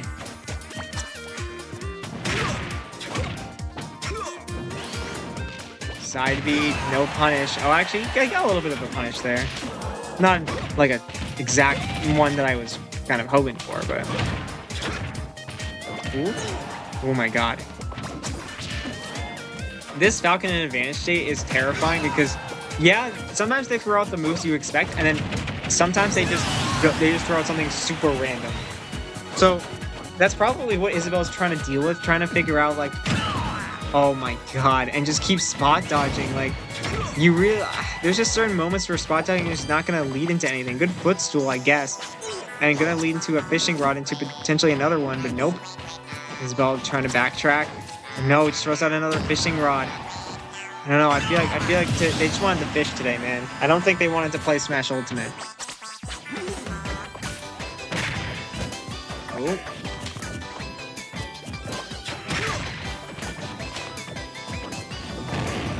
Okay. Ooh, the Nair. Don't know what he was up smashing there, but that would have been insane. Oh, there it is. Okay. Uses the fishing rod in an actually decent way. Oh, regrab. Okay. Not exactly what I was expecting there, but... Oh, what an up smash. That's going to be huge for Falcon.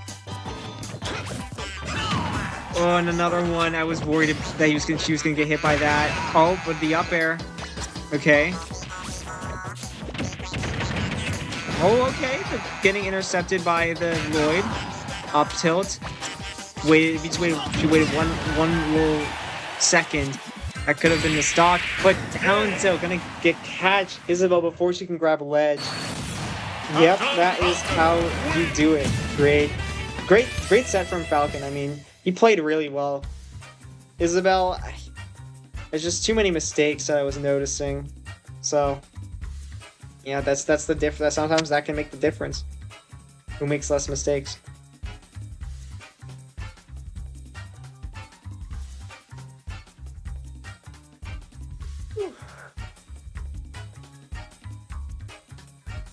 Let me see, how long is the stream been going for?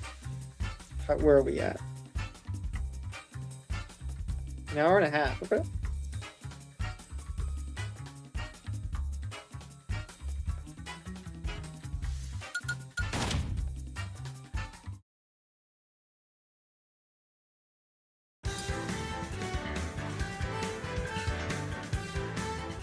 Alright, let's move on to the next matchup. I think, I know a certain player offline who loves this character. King DDD is coming in, and joining him will be Ike. Now, something I think is fun to point out, Ike was the overall 2 seed of this tournament, even though the seeding was randomized. He is still in winner's bracket, and technically is projected to make it to winner's finals, but of course, this might be his toughest matchup yet. I feel like DDD is one of the players right now. I feel like they have a very big threat, and if you are not ready for what he's going to throw out, you will lose. So, and we're going to find out just exactly why. As we start off with Hollow Bastion.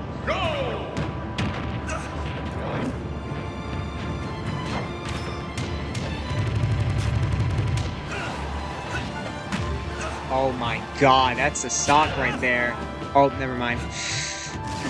Actually good recovery from Ike there. You gotta respect it. But oh my god, you just can't deal with him sometimes. The tech into the instant forward air annihilates the stock, and another stock annihilated. Oh my god, what is happening? Yo, how quickly can he end? Can this be a sub-minute game for King DDD? Okay, no, I don't think so. Imagine, bro. I don't know. Something was calling to me. I'm like, dude, DD's just gonna destroy him. I mean, right now we're seeing a huge gap right now. Okay, we're starting to see some fighting back here. Whew. All right, Ike's only hope is to stay at this percent and loses it, and that is probably going to be it. Oh, actually, I feel like Ike kind of needs those up Bs at this point, because how else are you gonna come back from this? Only God knows, let's be honest.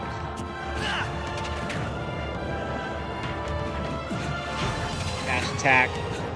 So many moves could kill, man. So many moves, and yeah. Dang. Definitely one of these matchups where it just seems like one of these players just has no idea how to deal with the other.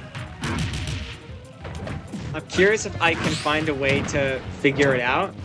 It might take him some time though, because my goodness, what a game that was from King DDD, bro. Like, what do you even say? He played to perfection. And I could just let him. Okay, you know what? We'll take that clank. The down B clanking with a get up attack. I don't see many things clank with get up attack. But that being one of them is very funny.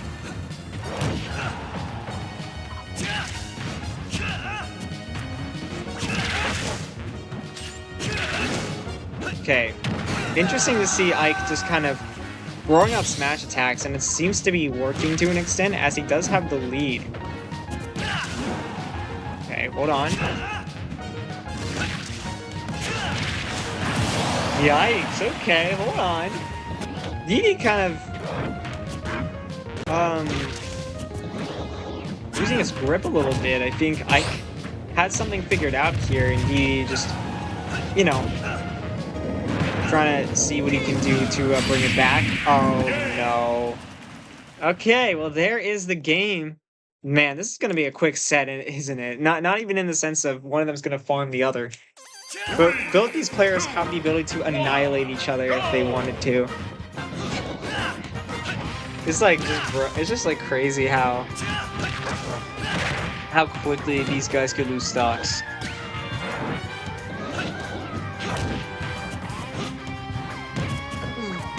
We're going to Callus here, which is an interesting option.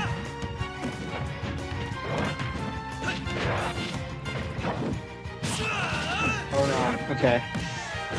Because as soon as you get hit by that first up B, I don't know how many times you're going to get hit by that up B. Actually, the reverse down tilt going to allow him to get a back air, which is not something I see every day from an Ike player. Very intriguing.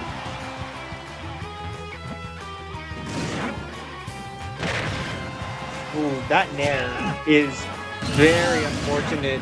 The way that it was, that was such a insane knockback angle, because there's literally nothing I could have done there. Now DD's found his way back into the lead and just knows how to rack up damage quickly.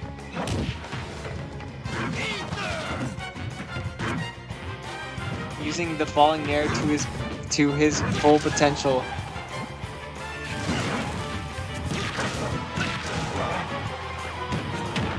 True. No way. I can't believe the DDD CPU went for that. That's insane.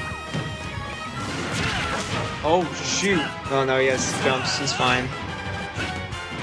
I definitely felt something there. He maybe got a little lost in the sauce, just went for a random up B. But, you know, that could have been something for sure. Yeah, hold on. Ike's bringing this back a little bit. Gets it down tilt into the forward air. Okay.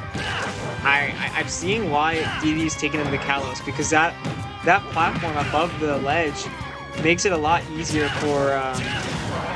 Ooh, okay, nice.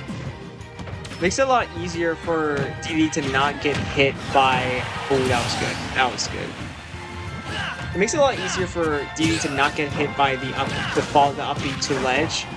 So he kind of... It makes it more safe for him to just kind of do what he needs to do. But, speaking of which, Ike did what he needed to do there to get that stock. Down to the forward air. Okay, both kind of trying to go high, trying to see if one of them goes a little too close to the sun. Both, I think that was actually a trade, so it didn't really mean much. Okay, very interesting up B.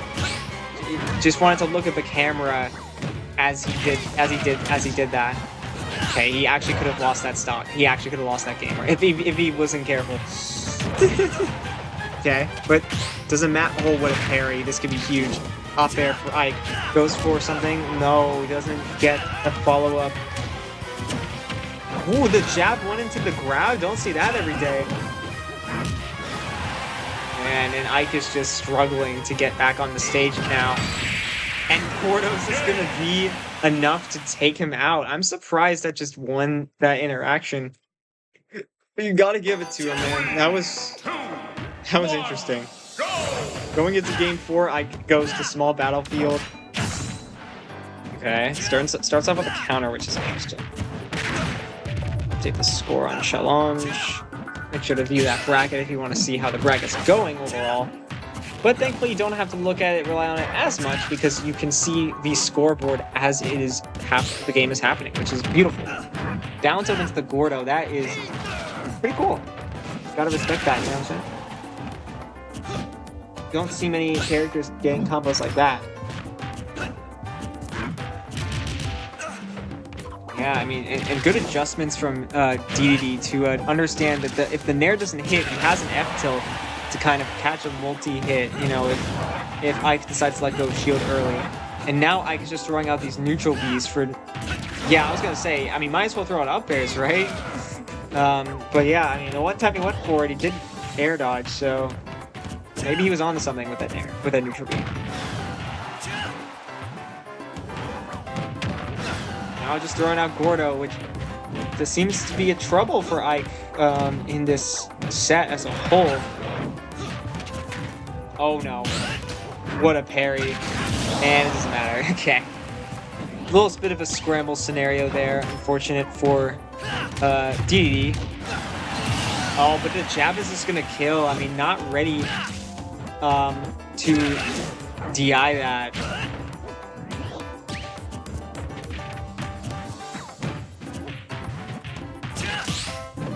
Good parry, wow. Oh, missed tech. That's something you don't see every day from CPUs.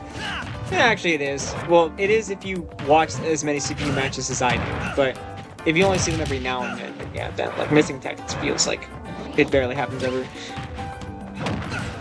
Okay, and this spacing from DD is actually working out really well for him.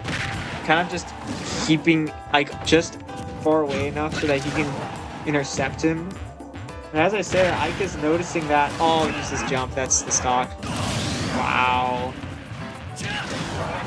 What I think is interesting. Oh, I kind of respect that counter, low key. It didn't work, but imagine if it did. Oh, up smash gonna kill. Hold on, there is a chance this goes game 5 here. DD, Ike making DD run for his money here for sure. Ooh, catches the roll in. Going to take some extra damage for it. Now Ike is starting to feel himself a little bit. Wow, what a multi-hit there. Ooh, gonna try and weigh his options. Wait for something. Good nair to catch the Gordo. Oh my god. Yeah, this is scary. Okay, up B, just trying to test how high you can jump, you know?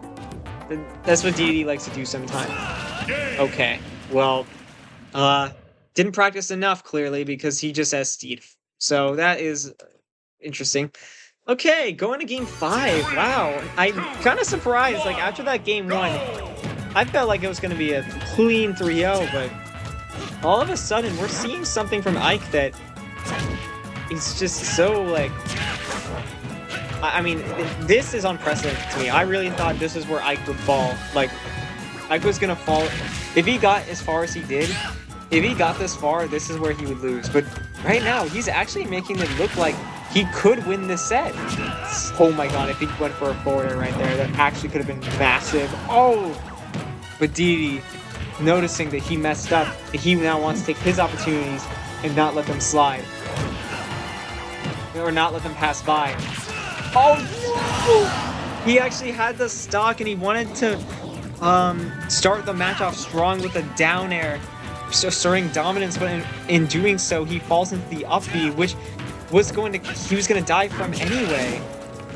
So evens the game out in his game 5 here. You really...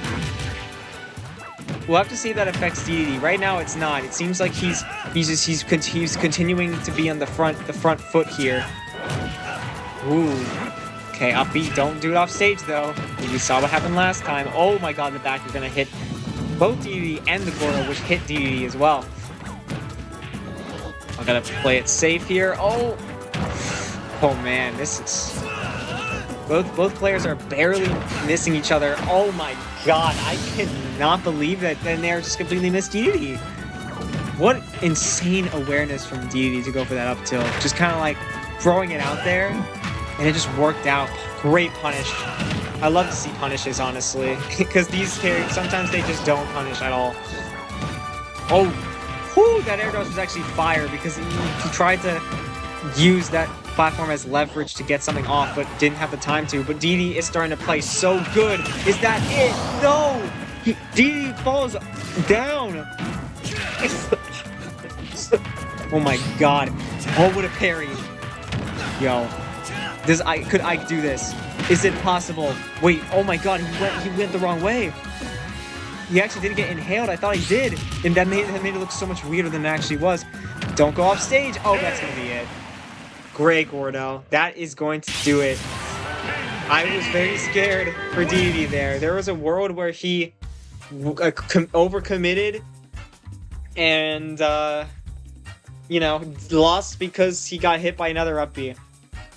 But this time, he learns his lesson. He gets the job done. What a set, man. I mean, hard to process at times, but not...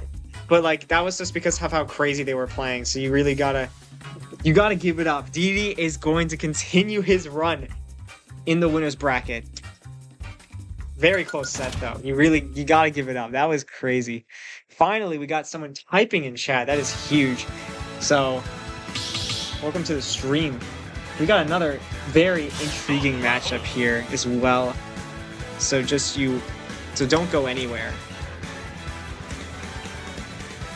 Dr. Mario. A Wi-Fi warrior, if you will. And then it is going to be Shulk, who, you know, to an offline, to someone who I know offline, they like to call Shulk the potential character. Kind of see it, though. I feel like, you know, they're kind of yeah, I don't know. They're definitely an interesting character in the meta, but in the CPU meta, they're pretty decent, you know. I mean, I wouldn't say they're great. Dr. Mario, though, I mean, he is one of the more hype players to watch. Honestly, the way that he moves and the way that he just throws stuff out like that. Down throw into down air? Oh, that's gonna be the stock. Oh, wait. Oh my god, Dr. Mario barely makes it back, remembering that he had his down B. regenerated. So that was actually insane recovery. I thought that was a stock. Oh my god. That was nuts, man.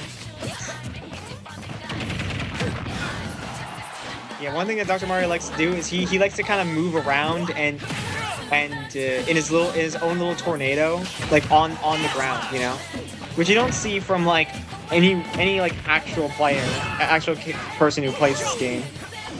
So it's interesting to think about. Up air, not going to kill. I guess Buster's not a bad option here, but yeah, I mean, it doesn't matter. And good, Dr. Mario's playing really smart right now. He just, oh my god, okay, so I thought he got hit by the back hit of backslash, but what actually happened was he used down B, which turned him around just in time. So that was actually crazy from Dr. Mario to avoid a stronger hit there. And right now, Dr. Mario is just running away with it. I did not think it would be this much of a gap, but of course, this is not an indicator of how the rest of the set will go. You never know what can happen. I mean, Dr. Mario definitely more prone to SD compared to other characters because of their recovery. Okay, I don't know why you air dodge there. Oh man, backslash is gonna be mega. It's gonna ultra kill. Like, oh my god. Oh no! Oh wait, that's still what? Okay, that's actually crazy that counter was still in effect. I actually thought that was good timing. Doesn't matter though. Only gonna take 29.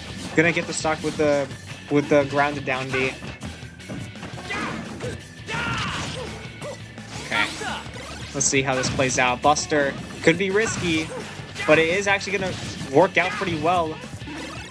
I mean, I feel like in this position, Shulk has to go for it, but oh man, it just takes a little too much percent than maybe he would have liked in that moment. Back air, gonna try and read a roll. He doesn't get the read. And look at that patience in Dr. Mario, going to get the up smash out of shield.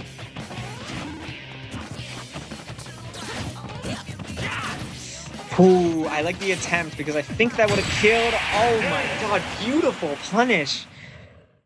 What is going on? Dr. Mario's playing out of his mind right now. Is this a run back to Battlefield? Oh, and they're playing the song from Wii Fit U. Yeah, this is a Wii Fit song, by the way. I don't think anyone would know. Shulk forgot to take his meds. I mean, yeah. Yeah, no, you're right. He's... Maybe with each game he plays a little better because Dr. Mario is giving him the pills. But we'll see. Anything can happen here. Oh, I think he lost his jump. Will he make it back? He does not this time. No, he actually saves him! Okay, I don't... Shulk is starting to throw a little bit, I'm gonna be honest. I think that was his thank you for allowing him to take his meds. Oh my god, but the up B went above the future vision.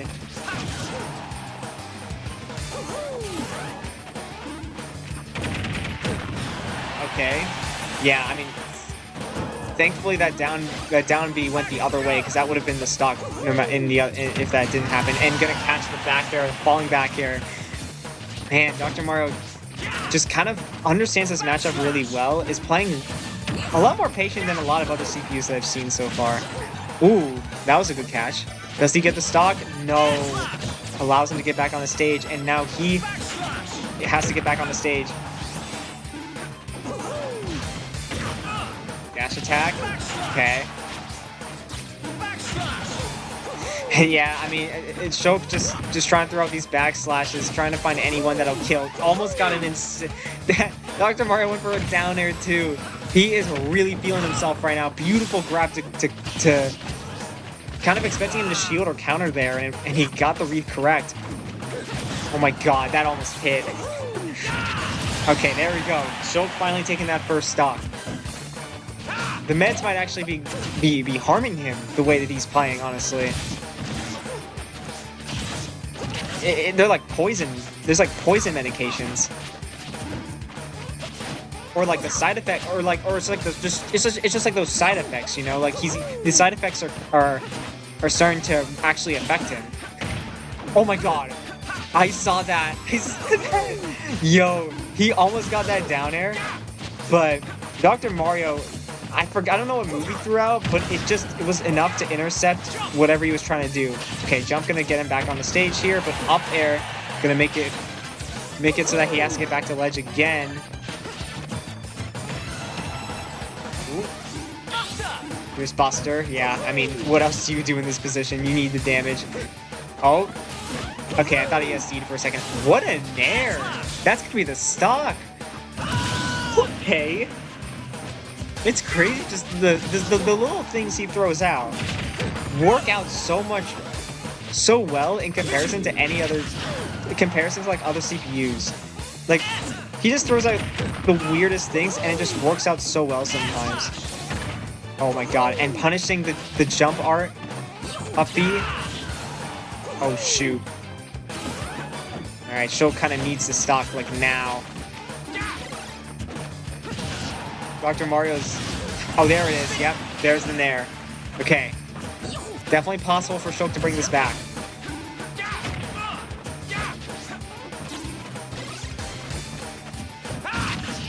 Okay, let's go shield, but that's okay. That's okay.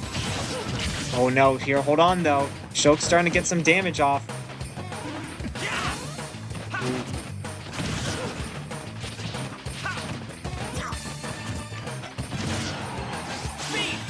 Here comes some speed. Might be able to use that to his advantage. No!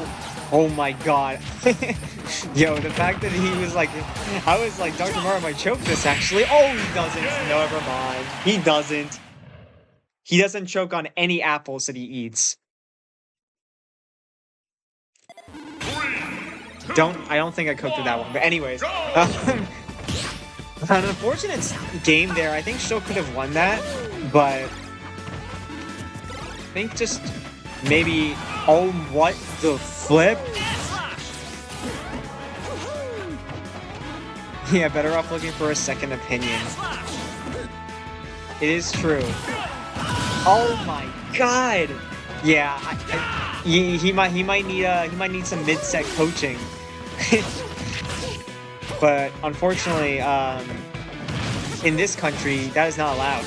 So he just has to hope that he can adapt.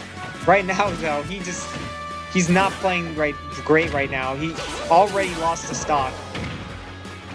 Pretty much an entire stock behind in terms of percent. Now it's starting to even be more than that. Ooh, but that was good. That was a good catch. The only thing he's been hitting so far have been up tilts. Oh, no way. No way. Okay. Shulk's definitely had jump art there. I don't know why he didn't do that. He just kind of accepted his fate. I think he's given up. I'm gonna be honest. I think he's given up.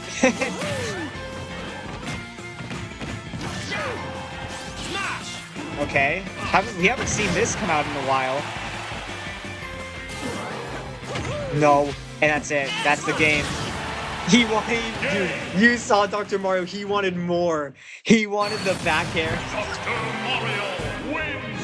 Oh, man. What? 3 stock to end the set? That was insane, man. Dr. Mario. I knew he was good, but he just bodied. Yeah, like, the way that he was playing, honestly, that's what it looked like, you know? Like, what? Like, that was insane.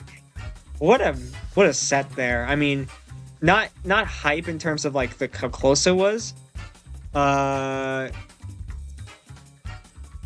But, you know.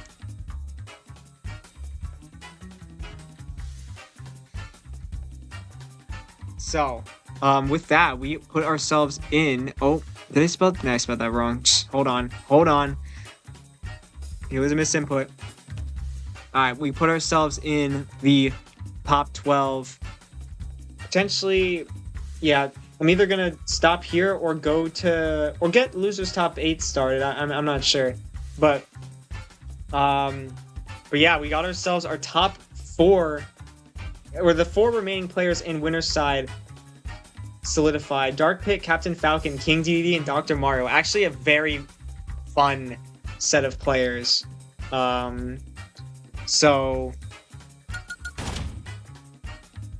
we'll keep an eye on them. I'm not sure if we'll see them again today, but we'll have to see. We'll have to see. But for now, we're gonna get things going here with our first match in the losers top 8. This will be the second time that we have seen these players today, and only one of them will be able to move on, and while the other is going to be out. So things are going to get very exciting. So start things off here.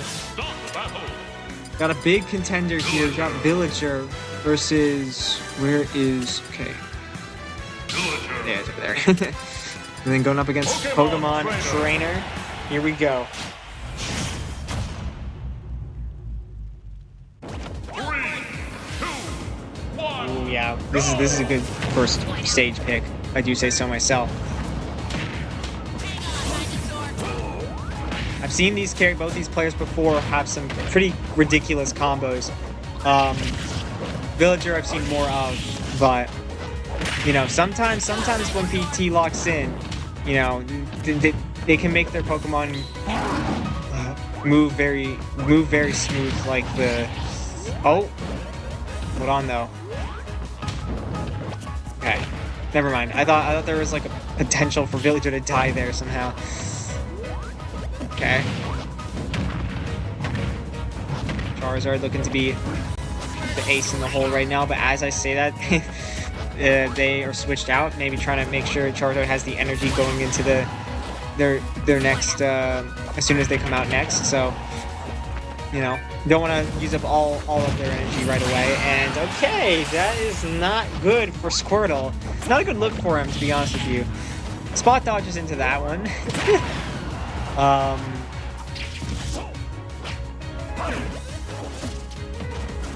But, you know, it's not a big lead right now. It's not a big lead. It's still very doable. Charizard got to be careful of the way he goes for something here. Oh, okay.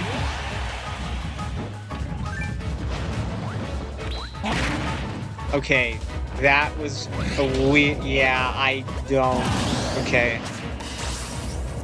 Like, what? Just like, why? Yeah, this became a lot less interesting. Okay, hold on. A whole stock behind, but we'll see. You know, maybe there's a world that something could happen here.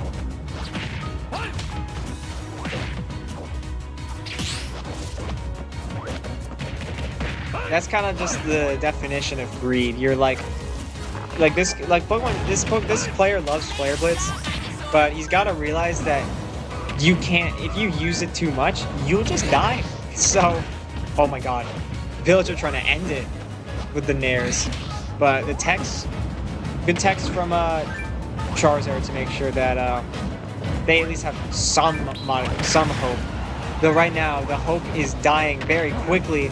That's probably going to be it. Yep. Dang. Just a clean game from Villager, whereas Charizard was making a plethora of mistakes. You know, that's kind of the difference between these two. I feel like if we could see less mistakes from these Pokemon, I feel like this could definitely be closer. Oh boy. Oh my God.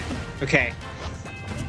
Yep, that could have been bad. That could have been real bad if Villager optimally edge guarded there.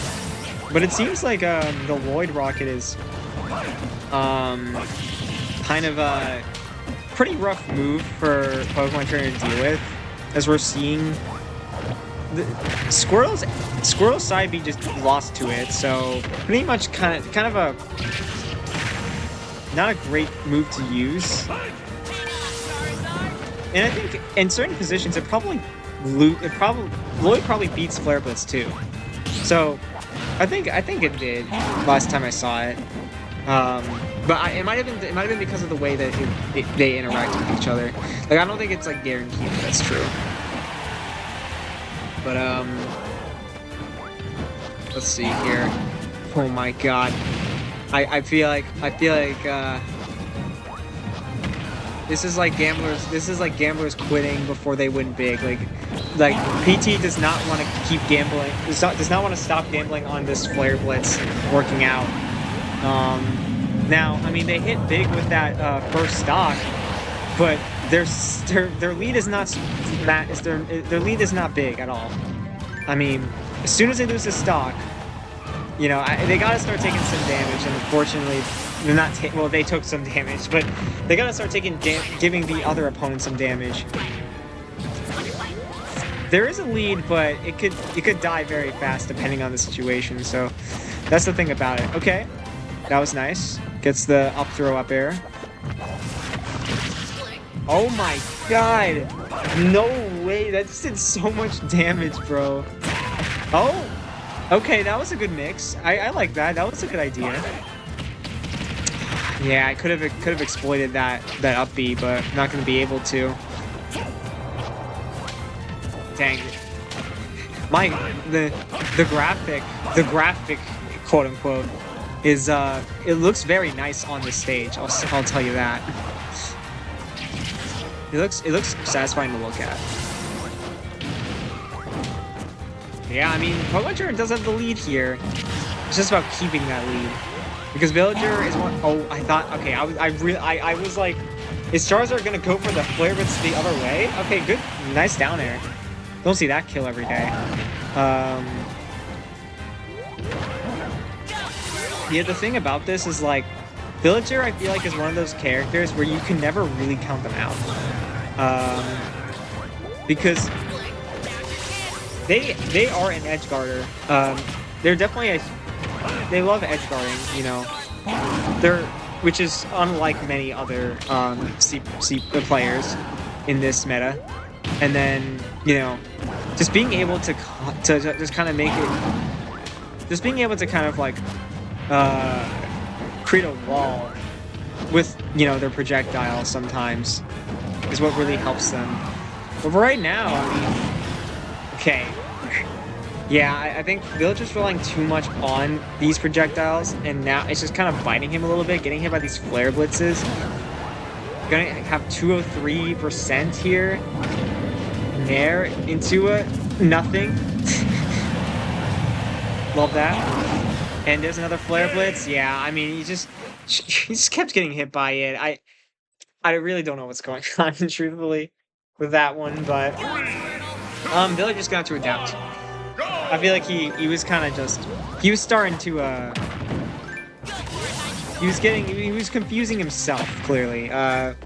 He might have got frustrated. There might have been some like tilt in the end of that game there. Kind of like he kept getting hit by Flare Blitz, and it was just he just couldn't recover after that mentally. Ooh, double parry to punish it with down smash. That was nice. And Charizard feel very happy about that as he went for a dash dance. Oh my god, yep, that downer probably would have killed if he landed it. And speaking of killing, oh, he does, never mind, he's saved. He had one more jump in his locker, but unfortunately he's not gonna have the height to get past that one. You give Villager too many opportunities to edge guard, and he will eventually get one. That's the thing about this.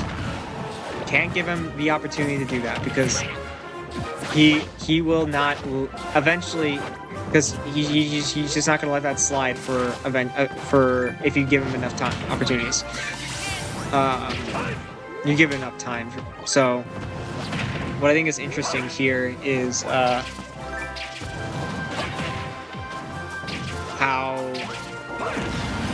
Whew, okay. Never mind. I don't know where I was going with that. Now it's just about like, how did these players rack up damage? Because obviously if you're a Villager, you have a lead, you feel better, while Charizard's kind of forced to take the initiative more. Okay, definitely needed that parry. I would have been very worried if he got hit by that, to be honest with you. In the sense of, he could have died. He could have died, so... Oh, he watered the plant just fast enough to get that kill. Unfortunate, because I know Charizard just wanted the damage, but yeah, that's gonna be pretty rough. Oh, the triple down air? Intriguing. Oh man. Oh! Okay, well, yes, yeah, it doesn't matter. Okay. Charizard just gotta play it safe. Yep, you can throw out a little bit of flame. Oh no. He just racked up unnecessary damage for that Flare Blitz. The Nair gonna launch the wrong way. Flare Blitz not gonna hit. Things are not looking good, but gets a get up attack. Might be able to get something off that. No, he doesn't. He just brings it back to neutral. Okay, Nair's away from to intercept the up smash before it can connect. Gets another Nair. Oh my god. He's throwing out so many Nairs. The problem is that move does not kill unless you get like the... I mean, I don't know. You'd have to be like in a very specific spot. And down air Squirtle in this position is kind of crazy, but it's kind of working. Kind of. Oh my god, and he pocketed that? That's insane. Oh, okay. Hold on. He got the down air. Gotta respect that. And this got JB. Okay. You know, I respect the attempt, but the problem there to me was it took him too long to get the kill. And it just, yeah, there's not much you could do, you know? But yeah, going into this game 4 here, bold move from PT to take Villager to his own home. He has two homes, I guess. I mean, you could say that it's like alternate universes, you know, like so it's like Smashville is one of his homes and then Town City is the other. But we'll say he has 2 homes. I mean, you know, kind of weird to think about. That pocket is strong. Dang. I mean, if he jumped, it would have hit. So I don't hate it. But then he went for a second one, which is just, it might be a little rough. Oh, he grabbed. Missed the opportunity to grab there, which potentially could have took the stock. Okay, using Flame Breath, goes for a down air. Both go for down airs. Ooh, okay, follows up the up B. Oh, good grab. Does he go back? He does. Yes, okay. That, very good from Charizard to recognize the situation. Gets the grab that he was looking for. And takes the lead. And the lead was almost gone. I actually thought it was, but thankfully there's some signs of life here to potentially get some extra credit. Got 1%. I don't even know what he hit him with. Oh, there we go. That's some good damage. Okay, maybe getting a little antsy. Oh, Villager kind of not doing the things he could be doing to get the stocks right now, actually, now that I'm looking at it. But there we go, there's a full air. Okay, 54. Gets punishes the up B. Oh, what an up air. Okay, Villager doesn't need to worry about that, to be honest. Oh, shoot. Yeah. Oh, would have spot dodge. Okay, isn't able to get the bowling ball out in time. It's a good mash. W Luigi Kid 64. Oh. Okay, yeah, that was a rough spot. Not much Charizard can do when you commit to that Flare Blitz. I mean, it's kind of on him. Let's see. Can he take this stock? No, he's actually gonna go back to Squirtle. I see it. Oh my god! But if he got hit by that, that would have been pretty bad. Yeah, I think the switch was the correct play there. Ooh. Okay. Another down air. getting close. Oh, yeah. A little too early on that one. Or a little too late on that one, sorry. Now, yeah, you can tell that Pokemon Trainer is just begging for this kill. Nope, still not there. Still not there. The thing is, Villager can now take this stock with the way that he's playing. The way that he's playing, Villager could take the stock first. Oh my god, that was such a weird interaction. Interesting attempt from Villager. Oh, that's it. That's the stock. Oh my god, and followed it up with the back air. Insane. Villager trying to end this set, but the up B intercepts whatever Villager was trying to go for, bringing it to a last stock. Still an opportunity here for Pokemon Trainer to bring this to a Game 5. Oh shoot, the roll was caught. Gets some hits in there. Oh shoot! Oh my god! That F smash was so scary. That was actually so scary. Oh my god. It's crazy, like the villager actually realized that he was gonna go for that. Oh, we have buffers in the building here. Oh my god! Shoot. This is actually so crazy. Forward air. Forward throw. What am I saying? Oh! You both got it! Yo, that's so sick. That was so sick. Yeah, they both, the Flare Blitz hit, but the explosion of the Lloyd hit, but Villager died. We're going to Game 5, boys. Villager doing the opposite. Wait, and Villager with an aura play. He's like, oh, you took me to my hometown, I'm gonna take you to your hometown. This is a fire set.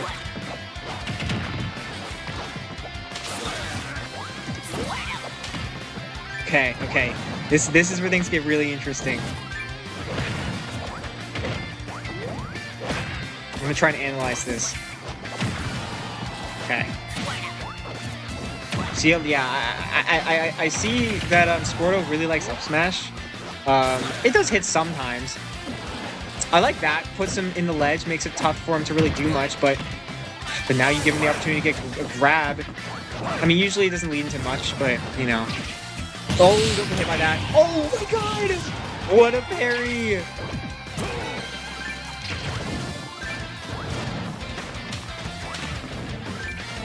Dude, that was nuts.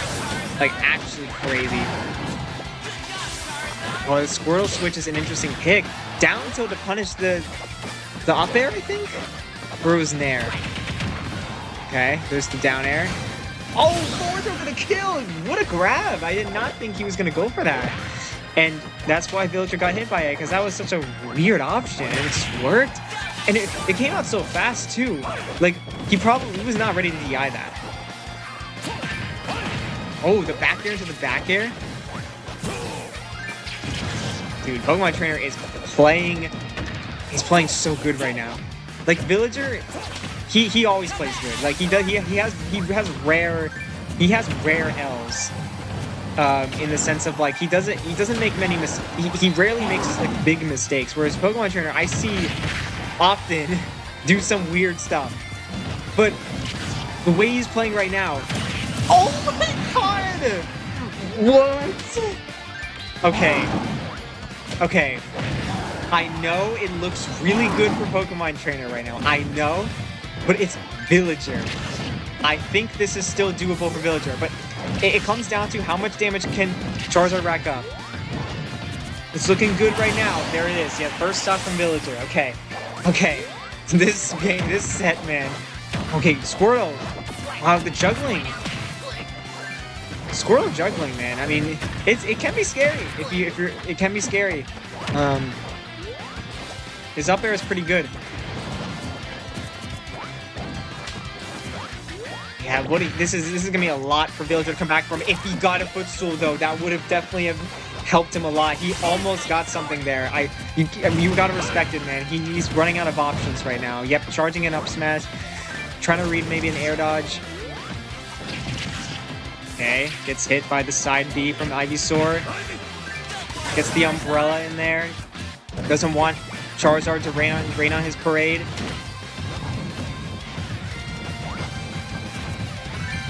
trying to play it smart. Good grab. Catches him. One good edge guard could be the whole set. Back throw.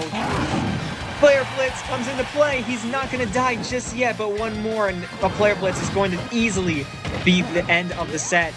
You got to be careful, Villager. Oh, forward air. Okay, avoids that one. Good snap on the ledge, though. Yo! Okay. You played with... Oh, man. Villager got so grieved. But the problem is... These CPUs are going to tech every... are going to keep teching and teching.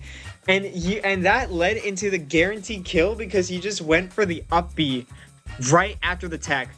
Just got caught so fast. Holy... Okay.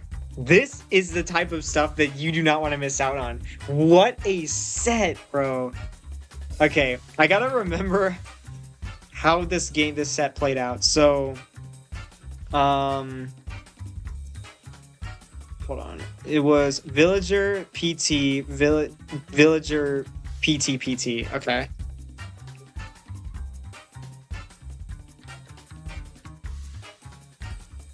Give me a second. I'm trying to... Yo, that was just, like... That was cinema. What do you want? What else is there to say? That was actually cinema.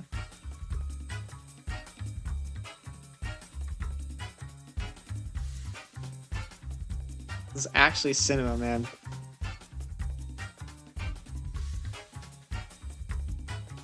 Villager out of bracket, and I think for me personally, that is a kind of a shocker. I'm kind of surprised he's out this early, but you gotta respect PT, man. He made up for what happened in winners because he lost to Dark Pit, making it into top 8, and is gonna play the winner of the next set that we are about to play. This might be an opportunity for Isabel to avenge Villager. Ironically, this could... Isabel and Villager could have made it into top 8 loser side, and that would have been a rematch all the way back in winners round 2, where Isabel won 2-1. But unfortunately, that's not going to be the case here, because PT defeated Villager. So now, we're going to see the other Animal Crossing character, see if they can make it to top 8, or if they'll fall similarly to how the Belmonts did. And then we're going to see Hero come in as well. Okay. Let's go. There was a lot to unpack in that set, man. That was ridiculous. Alright, here we go. Hero starting off with a Sizz. Oh.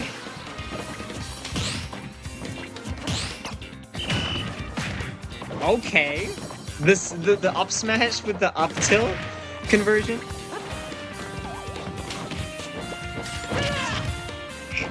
Hero just did not want to deal with that, what's it? Incineroar, I mean, sorry, what am I saying? Hero did not want to deal with that Lloyd. Dang.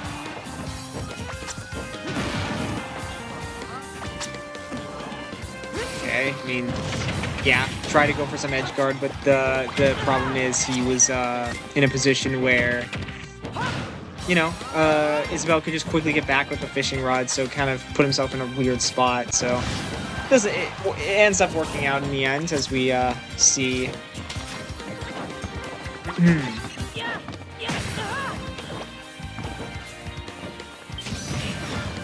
As we see, you know, things kind of working out right now. We got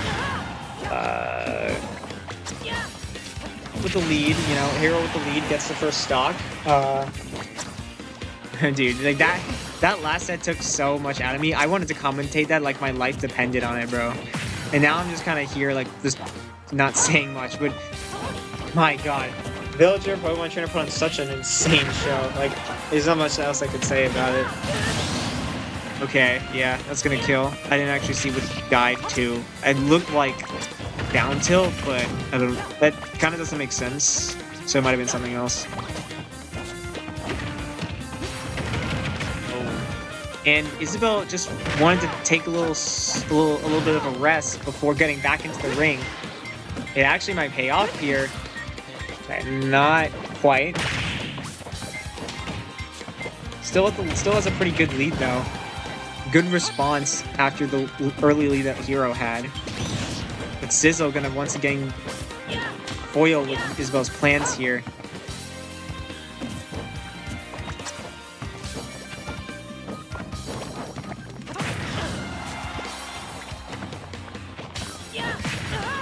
Okay. Okay, back throw of the fishing rod, probably one of the weaker throws. So, you know, not really getting the stock, but eventually she will as she gets the down air. Ooh, okay.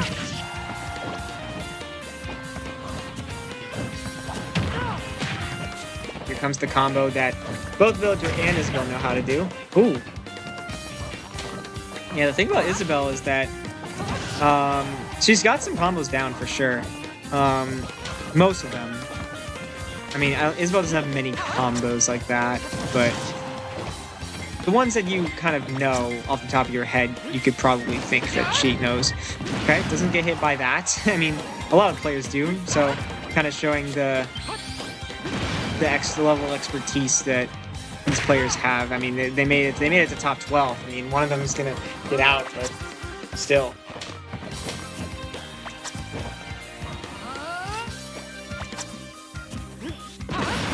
That was a good side B. You're running... Yeah, Hero just doesn't have much mana to work with. Kind of needs to use his own sword and finally get something with the up tilt. The thing you gotta punish against this character is the fishing rod, and that is really the way you win this set. As we saw in Winners, that's how Isabel ended up losing to Captain Falcon. Okay, good. It was a good attempt. You know, the roll ends up not being covered by that. I mean, to be fair, I think it could have if timed a little better, but I guess we won't know for now. Dash attack could potentially create something here. Ooh, that should be it. Yeah. Okay. Solid stuff from both players, but Isabel gonna take the first game. 2, 1, as we go into Battlefield.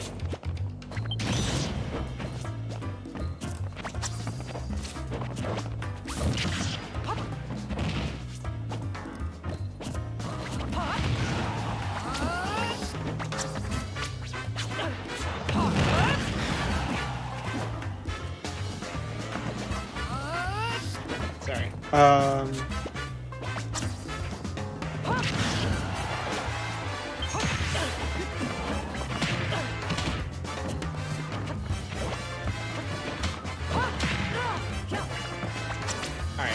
Anyways, back to this game here.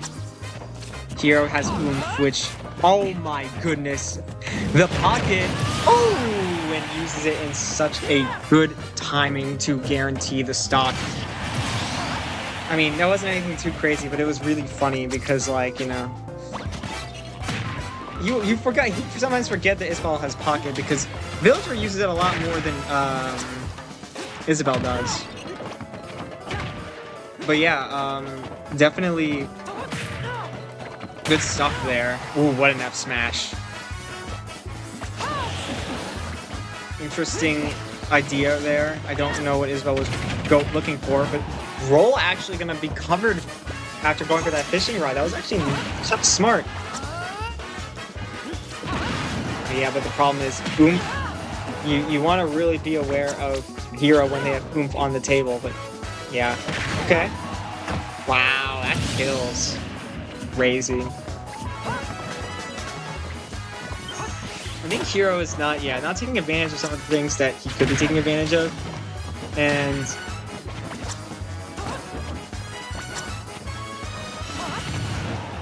yeah, I mean, I don't even know what happened there, to be honest with you. I think Isabel froze. They're literally just throwing fishing rod. They've thrown fishing rod out for like 4 times in a row. Like, what is happening? Ooh. Okay. You got the neutral, the small neutral B into the sizzle. The boom gonna land into the side B. Okay, the damage has gotten...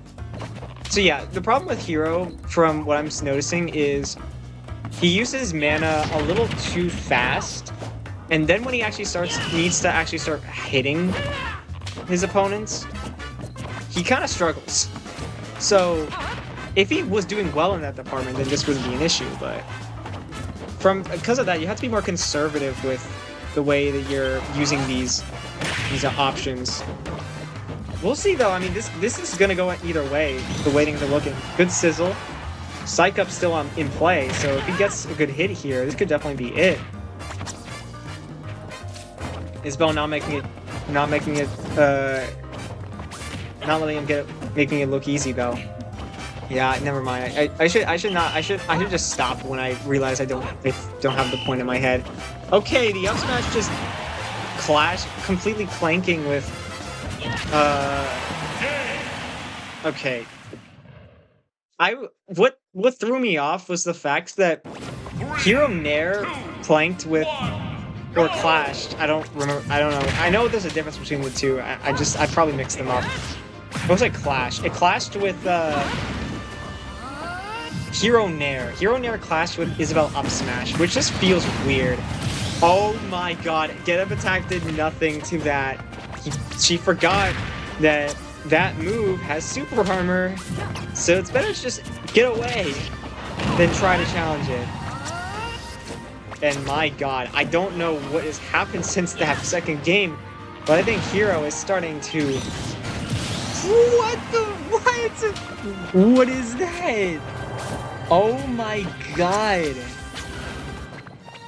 This must be some insane adaptation, like... I don't know what to say. Isabel just kind of like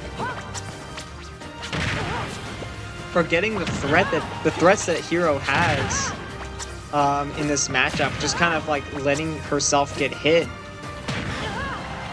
Yeah, I think she's starting to realize just exactly what she should be avoiding. So, oh my god. Okay, if that was a crit, I don't know what I would have done, bro. If that was a crit. You gotta respect it to the Hero for actually like not holding the F smash for too long, because we've seen many times where, oh, you have a free punish, you hold shield for you hold the F smash attack for forever, and then they could just mash out. So, but there, he knew not to overextend, so it was good. There was a world that would have ended the game, by the way. Anyways. Oh, wow. The forward air just completely just destroying that neutral B that fully charged neutral B that Hero wanted. But it doesn't really matter because you can charge it up so fast that you can just regenerate it. You know, okay. Let's see. Oh, hey, I think Hero went for an F smash there. I mean, he doesn't need to be going this crazy, because I don't know, oh, wow, Accelerado might have actually mattered there in terms of the grab. A good pocket, but unfortunately not going to be able to use it. Good movements from Hero to make it tough for Isabel to really close the gap in certain moments. And now Isabel going to take us to her hometown, where I could see this helping. Though the thing you have to keep in mind here is Villager ended up losing when they were on the stage, when he was on the stage against a different player. So, oh my god, Isabel just what the heck? Aww. Dude, I love seeing Thwack, bro. It's so sick. The funniest stuff can happen, but the funnier option there might have actually been the fact that she didn't die, because she was at relatively high percent, all things considered.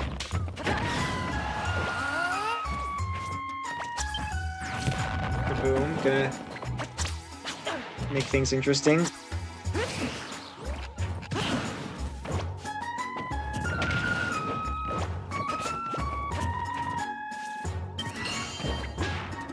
Oh shoot. Sorry, Okay. Has bounce, which is actually like really good. Oh, what the flip? Falling up air F smash? What? This hero's crazy, man. This is an insane hero, bro. Oh yeah, the up air into the zoom. Respect, respect. You get your combo, you leave. Oh, that was... Okay, Isabel's not playing. Is starting to make some weird up. Oh, okay, that was a very impressive way to avoid that move. I'm so confused, man.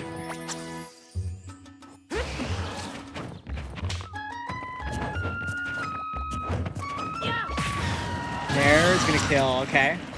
Isabel's trying to do something, but unfortunately that Flame Slash is going to deny any potential momentum she had. But as I say that, finds the first combo, completely just not even close to getting hit by that move.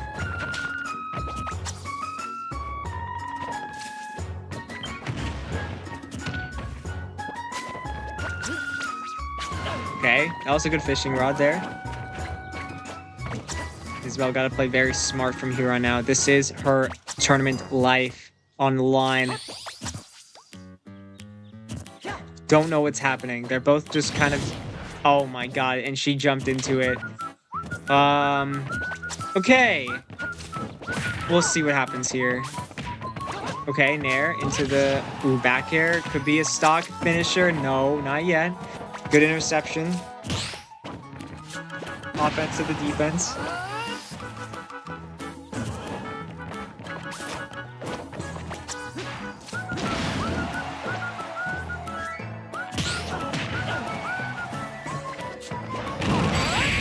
Yikes, yeah, that's it. Yeah, it was tough to commentate after that. I feel like Isabel was kind of losing her grip on the matchup. Starting to like mess up a lot, and it just... Hero wasn't really making mistakes, so it just kind of led into a gap that Isabel couldn't come back from. So yeah, there you go. Hero moves on into top 8. Gonna play Pokemon Trainer. I think for the sake of my voice and whatnot, I'm probably going to end stream after this. After top 8 is solidified, because let me see what I did last time. I know hold on, give me a second here.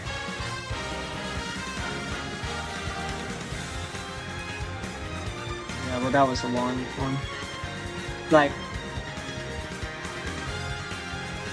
I think, I mean, I could do losers top 8, and then allow the last stream to be a little shorter, so that y'all aren't like spending so much time. Yeah, honestly, I'm fine with that. It shouldn't take too much more of my time. Okay. Next matchup. Ike. Going up against Incineroar.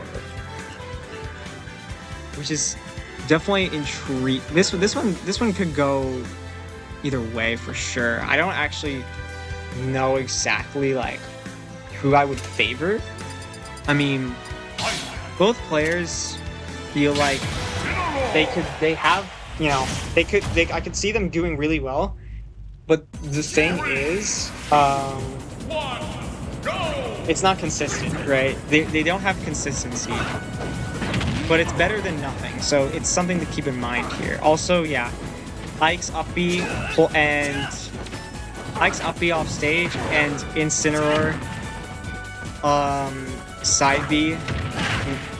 The two very oppressive moves, which both players will have to watch out for. See how they deal with it. Okay. Lucky was worried they were gonna get hit by that, but thankfully not. Okay. Oh. Okay, they look like they want to scrap each other. What a back air, to be honest. Oh. Yeah. It's like when they're like at close enough distance, they're just going to go for anything and everything. Of course, they can be patient when they're not close to each other, but you know, that's the thing. Oh, that could have been scary. Good side B there.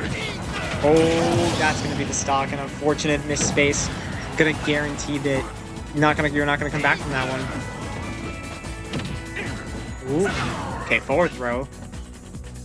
Is that it? No. Oh my god, I thought Incineroar lost another stock there. That would have just demolished the lead that he had. He worked so hard for, and as I say that, he loses it. Gonna even it out just like that, but man, what this could have been for Incin. Both trying to use their counters because they know they're trying to scrap each other. There's the Nair. Ooh. Yeah, good shield. Okay, the shield getting a little low though. Gotta be careful. Also gotta be careful of that. Ooh. Ooh, interesting. Okay. That side B, low key, I don't hate. Because it might have super armored the side B that I could have went for, but he stayed disciplined. Ooh! Wow. Okay, I thought Ike was dead, but turns out both are alive. Okay. Wow. Fair play to both of them. Oh! Yeah, what a footstool from Incineroar. Wow, that was ridiculous. Like, that's one of the ways you kind of need, if you don't want to get gimped, you know, because, oh, flip, what a counter. Like the way, oh, interesting option there. The way that was looking, it's like Incin could kind of just die, but if you get the footstool, that's a perfect way to make sure you don't. So it's very interesting to see. Okay.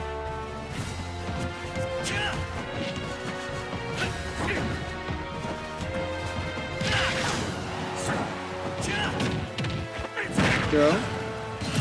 And that shouldn't have killed, but it did. So gotta respect the option there.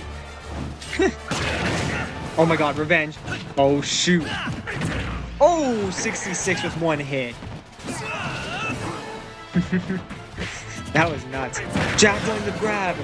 Almost died to that, and actually did die to that because Ike just doesn't know how to DI that. Goodness gracious.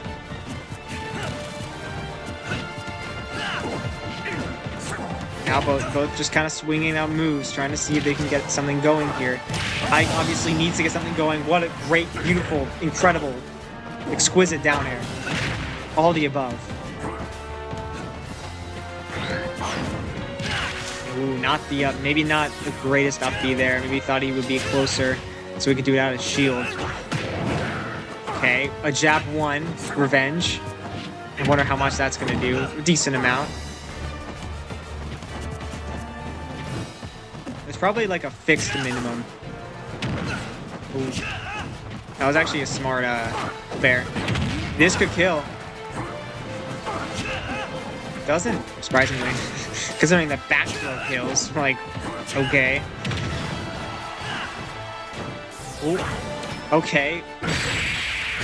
Very scuffed scenario there. I mean, even the game didn't want you to see what happened. But in the end, he got the up smash. What can you say? Nothing you can really say about that. As we move into game 3 with Incin up 2-0 and already looking so good. Not looking for a 0 to death.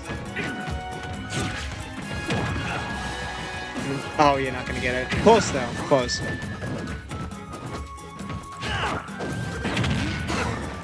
And there it is.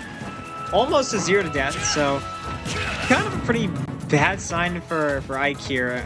And yeah, he's feeling himself right now.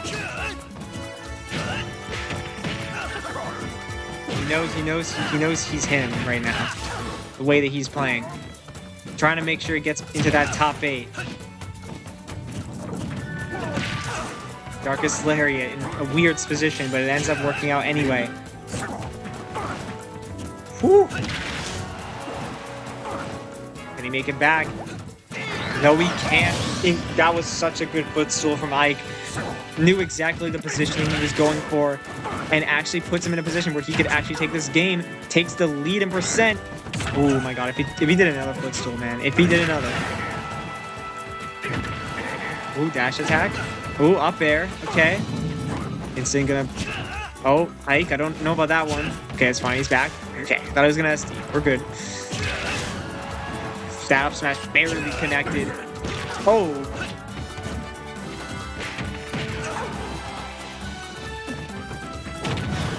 Okay, the nair. Up air. Another up air. Eventually it's gonna kill. But actually the down air, the sour spot going to be the stock. Ike trying to take this stock quickly so that he could keep himself in this. But that up smash is gonna be maybe a little too greedy. Okay, nair. No up air though. Gonna get grabbed really badly there. Oh shoot, no jump, but he doesn't. It's okay. Man, but Town and City is just too large. Oh, good pun. Yeah, good like spot dodge. All right, there we go. Ike finally getting that stock. He was begging for it. Thankfully, wasn't overcommitting after that up smash, so that definitely helped. Punish, yep, good dash attack. It's just about patience for Ike here.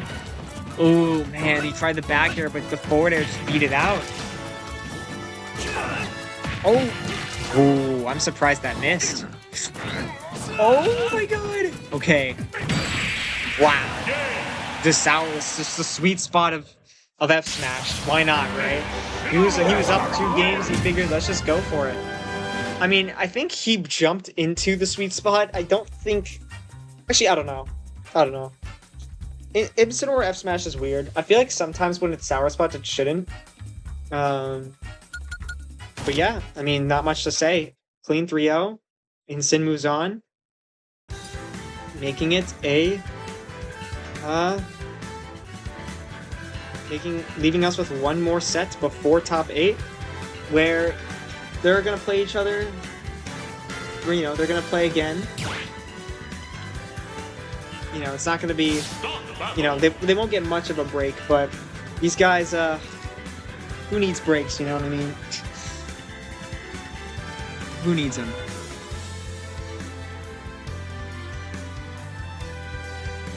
Oops.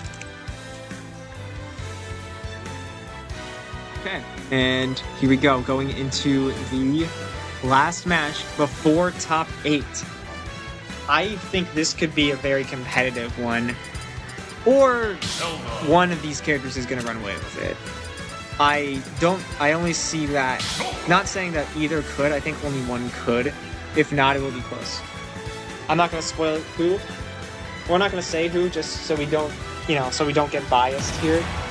But let's see what happens. This could be a good set for sure. 3, 2, all right. 1, go! Maybe I will go this way. Starting off with Kalos, giving us more space to work with here.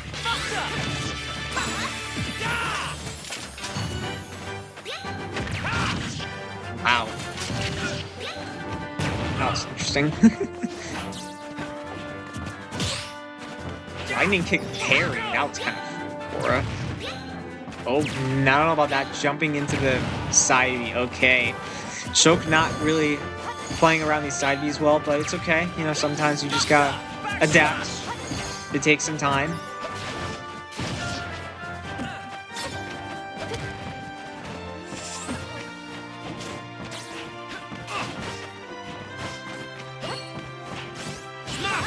going for a smash and immediately gonna get punished for it. Ah, that is a very funny interaction. Like, usually, oh, okay. Sure, alright, you know what? Let's just even it. It's pretty much even the game out for that. Gonna throw out the Buster. Ooh. Oh yeah, that was a great way to get some pretty big damage here at the funny number percent. Backslash gonna just intercept that, but only really taking 12%. Ooh, that almost hit. That down air was kind of crazy. I think we're really starting to see like the power that Zelda has. Granted, I think they were in losers prior to this. Yeah, they barely were able to beat Simon, so we'll see. They seem to be doing a little better against Shulk, but Shulk is keeping up for sure. It's just Zelda's just finding those opportunities. Oh my god, that would have been crazy. Good jump to get away from that the knight there. I think it's the Phantom Knight. Oh, the F smash, the classic F smash from a certain Shulk player that I know fairly well. Ooh. Smash, okay. Back air is enough, but I was a little concerned about that, and I don't know why Shulk is kept smash art when in this position, but it pays off, I guess. Well, it doesn't even pay off. It just worked out. Oh my god, that would have been crazy. Oh my god, not the up smashes. Oh, good grab. Yep, good awareness there. Kind of just had to do something there. Backslash and immediately just up B's away from that scenario.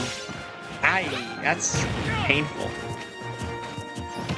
When you thought Shulk had a lead, Zelda just kind of comes through and just tells you, hey, you can never count me out in these matchups. Oh my god, oh my god. I felt like Zelda about to exert some pressure there. Like, and she did. Thankfully, Shulk didn't die from it. At least, thankfully for Shulk, he didn't die from it. I'm not trying to be biased here. Oh no! Yeah. That was not good from Shulk. Made himself incredibly vulnerable in that moment. Well, let's see how game 2 goes.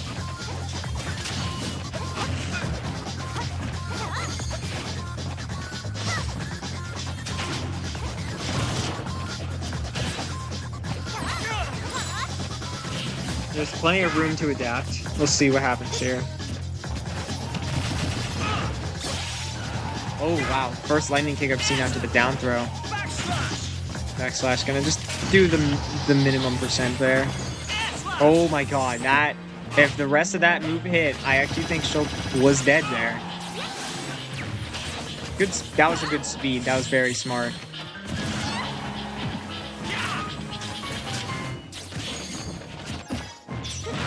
Ooh, that's not good. I don't think he has any arts to really get back, but Zelda not going to be able to punish that the way she could have.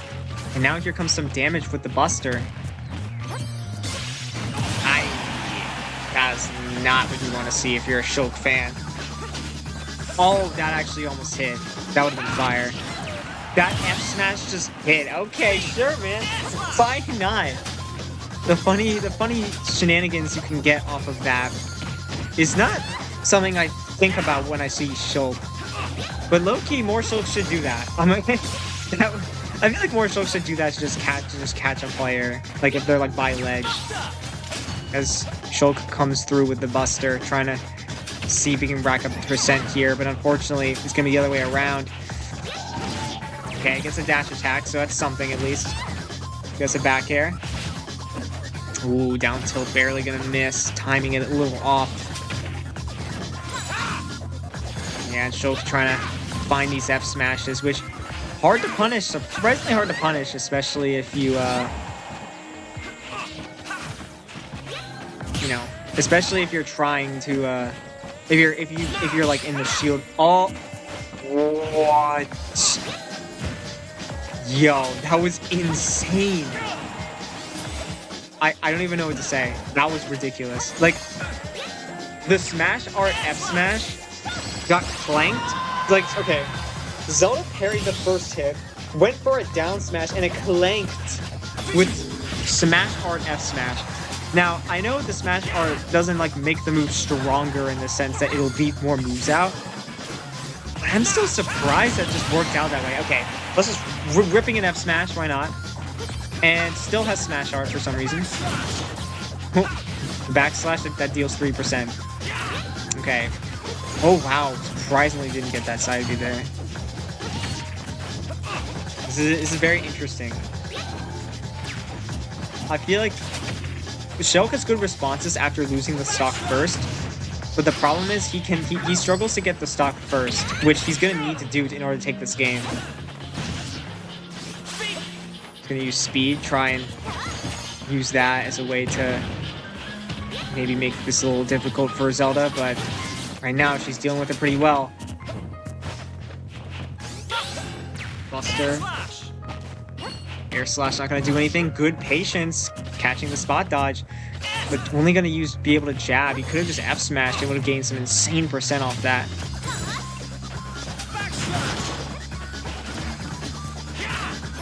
Ooh, that was so good from Zelda to avoid that. Got a huge opportunity. Almost killed with it too. Oh my god, the lightning kick almost connected there. And now Shulk just kind of has to play super defensive. There's not much more he can do other than to just hope he doesn't get hit. Oh, up smash could have worked there, but... Oh! Can he make it back? Okay, yeah, he does. There's a forward air smash. This is his opportunity! Oh my god, F tilt missed!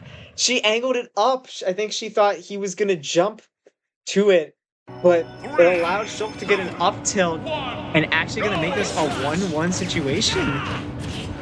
Wow, okay. This could be a good set on our hands here.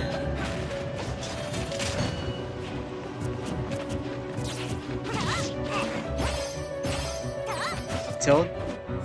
Okay, jab one, just gonna take him off, and yeah, what other move would you do there if you whiff down smash? Oh, dang. That's an unfortunate situation. Tried to parry the F smash, but can't really do much after the first hit connects. Or after the first, you parry the first hit, because the rest of the move is just gonna come out. So if you have time to shield, then that would be ideal, but I don't know if you do. Oh, but she went the future vision on the lightning kick gonna kill.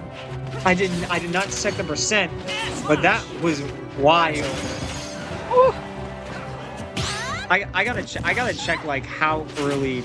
I want to check how early like Zelda died to that. That was wild. Give me a second here.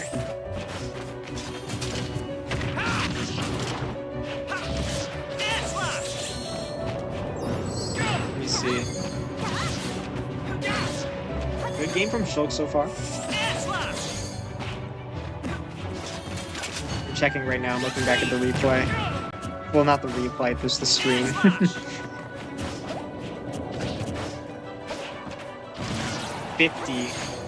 At 50%, Zelda died. Like, god dang.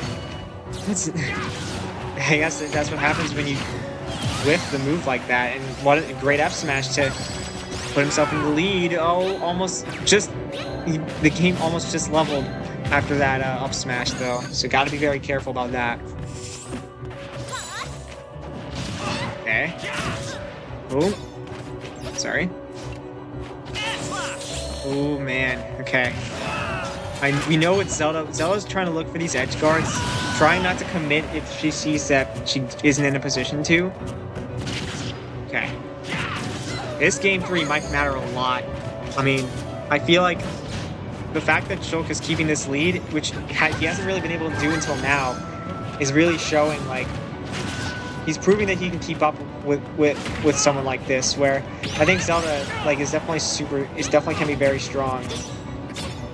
Oh my god, that lightning kick was terrifying. I don't know if it would have killed, but I know the stage is small, so you just never know. Okay, good air dodge. Oh, okay. Now you see how that didn't kill? and she was at like 80 before the hit. Or I don't know about 80, but like it's crazy to me how that lightning kick that countered lightning kick just did so much damage. Oh man, I mean, here's the thing, like, you gotta be careful of your Shulk. Can't keep your foot off the gas. Oh! You can't take your foot off the gas. Oh no, the grab missed! Down smash! Oh my god! Dude, I thought that was it. Oh, okay. Nah, that's insane.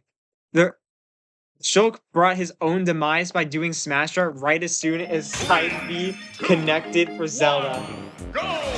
That is heartbreaking if you're Shulk, man. You had that.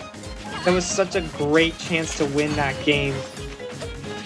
And now you have to win 2 more if you want to come home with the set here. We'll see. I mean, going to a stage that's very similar to Hollow Bastion. Could see this working out, right? Because he had the lead for the most part. But there's a lot of factors you have to think about. Like, will Zelda adapt in this stage setup? And you know, there's a lot to think about here.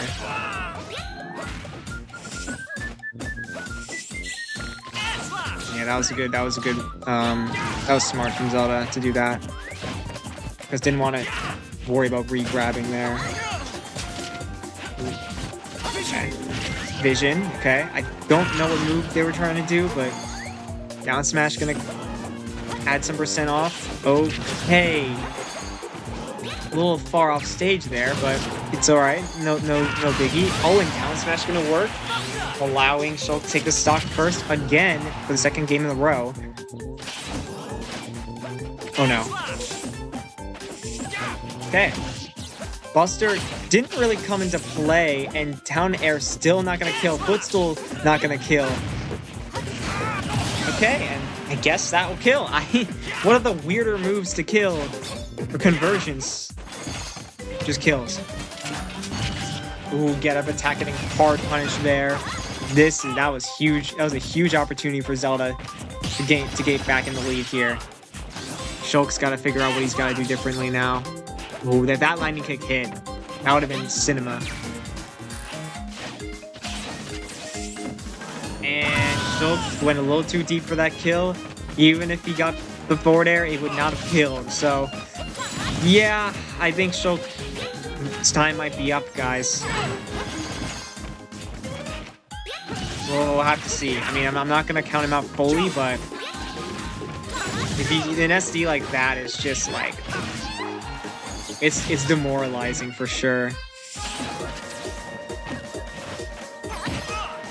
Oh man, okay. There's a chance. There's a chance. I mean, it is. I mean, I know Shulk has things he can do, but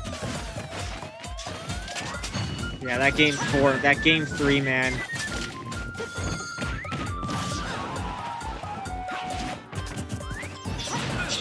Oh no, the grab was caught. Oh my god. So I don't know where he used his jump, but it must have been when I couldn't see it. And as a result, even with jump art, Zelda sniped it. The double jump, allowing her to seal the deal 3-1. Shulk is truly the potential man. I feel like there was potential for him to win this entire set. But unfortunately, fell just short because it's made a couple too many. Some of the mistakes he made were just Zelda was not gonna let pass by, so you gotta give it up. All right. Well, for now we will do. You know, I'm feeling generous. I'm feeling excited. Let's do 2 more sets. The loser's top 8 is set, and the top 8 overall is set. In winner's side, who we will see next stream, we got Dark Pit, Captain Falcon, King Dedede, and Dr. Mario.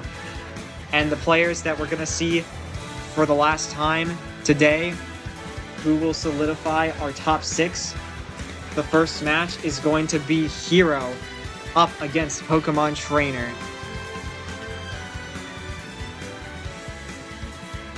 Wild.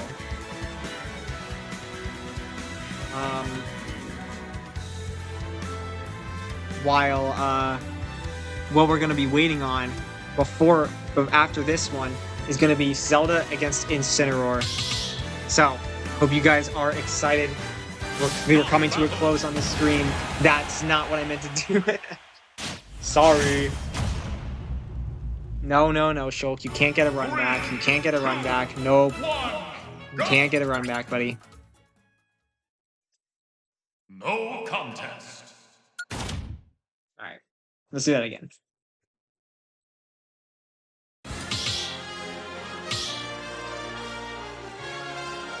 Stop battle.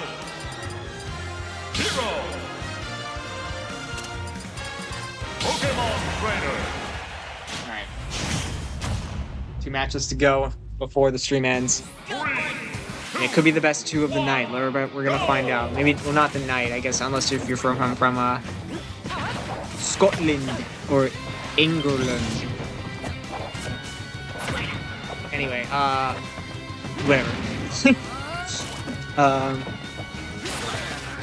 Whoa.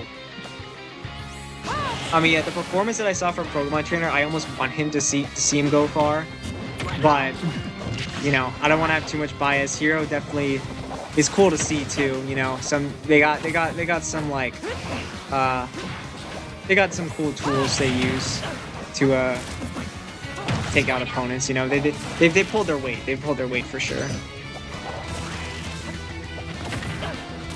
And as DLC, you know, you kind of expect them to be just a little more like, you know, generally they are expected to be stronger. Though not to a huge extent, maybe except for one character, but...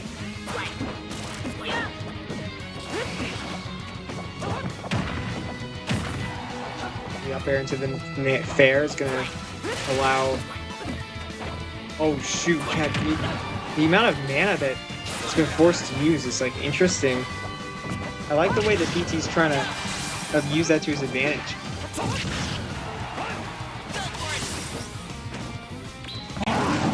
And yep, there it is. The Flare Blitz we all know and love. We're gonna see it again. Of course we are.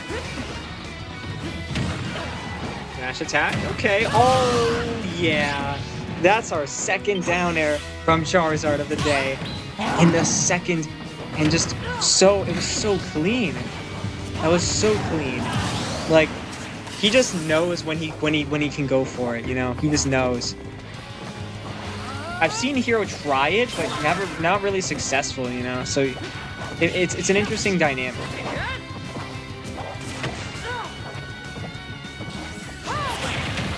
Dang, Hero is he's looking kind of lost in this matchup. I feel like he's oh I could have done something there.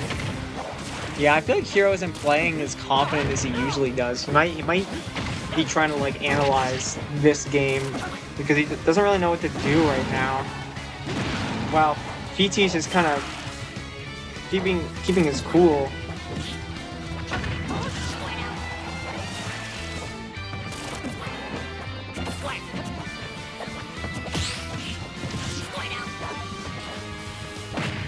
Okay, not enough mana to get that fully charged neutral B.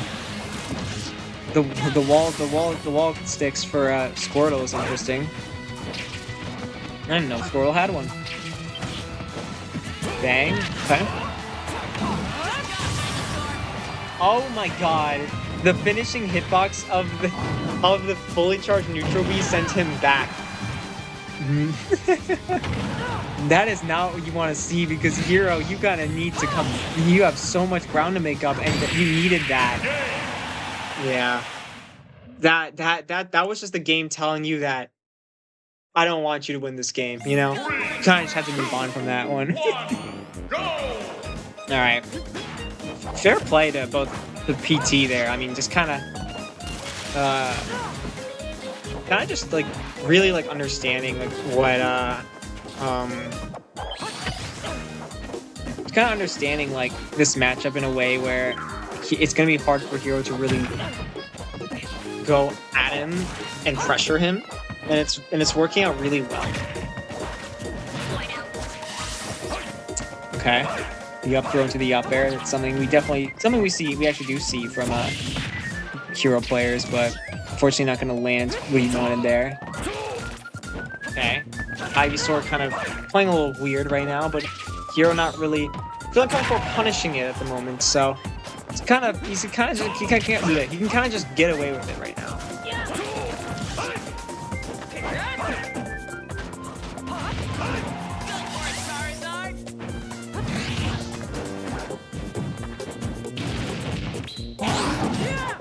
Oof. Nice parry.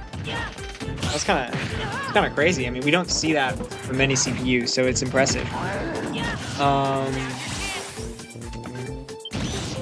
Sizzle is enough to take the stock first. Okay. Ooh, wow, that was actually crazy.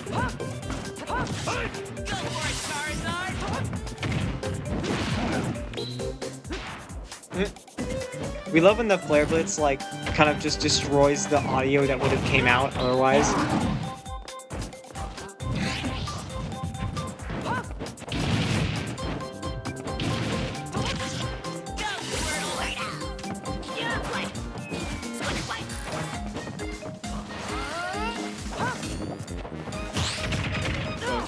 Both gave themselves time to charge their respective moves up.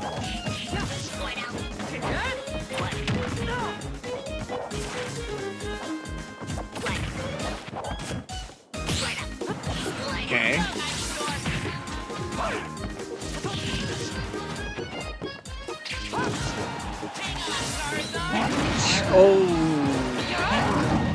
Oh my god, what is going on? I respect the down air attempt. Trying to give him a taste of his own medicine, but unfortunately, kind of, I don't know. It's a little scuffed. I mean, the way that Hero's just throwing out side Bs, the way the Flare Blitzes are coming out, and just jumps over Hero to just kind of get away. Yeah, no, Flare Blitz ain't gonna beat that. Slight lead here for Hero here. It's a way to avoid the get up attack. Punishes that with a jab. I was expecting a grab, but it is what it is. You know, it punishes a punish. Okay.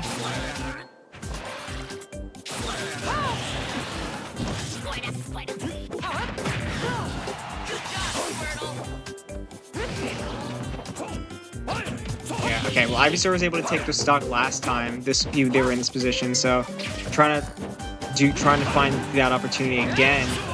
But yo, I actually thought he was dead. Okay. I don't know what Hero was trying to do, but Oomph is gonna be, yeah. I think Oomph is really gonna be what Hero needs right now to make sure that, oh my god, it's not getting hit by the full hit of that move. But it doesn't matter because Sizzle gonna close out the game.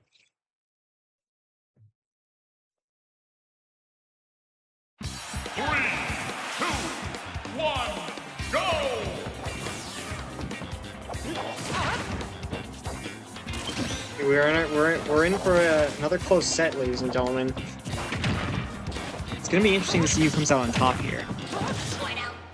PT gonna take us to the Pokemon Stadium, so hopefully using that to channel some energy here. Okay, up throw into the up air, the classic. Speaking of classics, we got a down throw into the fair from Hero. Yeah, I think PT realized that Ivysaur could have been used a lot better. Holy moly, that almost hit. Good awareness to realize that that it was coming out, so was able to spot dodge in time. Ooh. Okay, that would have been insane if she would hit by the... Just trying to get away, I guess. There's the jab. There we go, and there is the F tilt.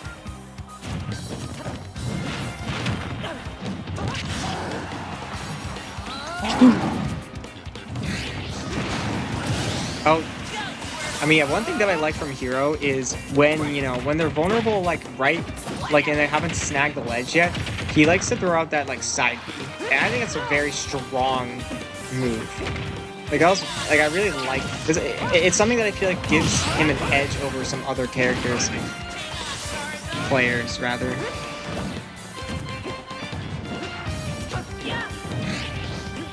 Okay, yeah. I mean, that could have been worse. It could have been worse.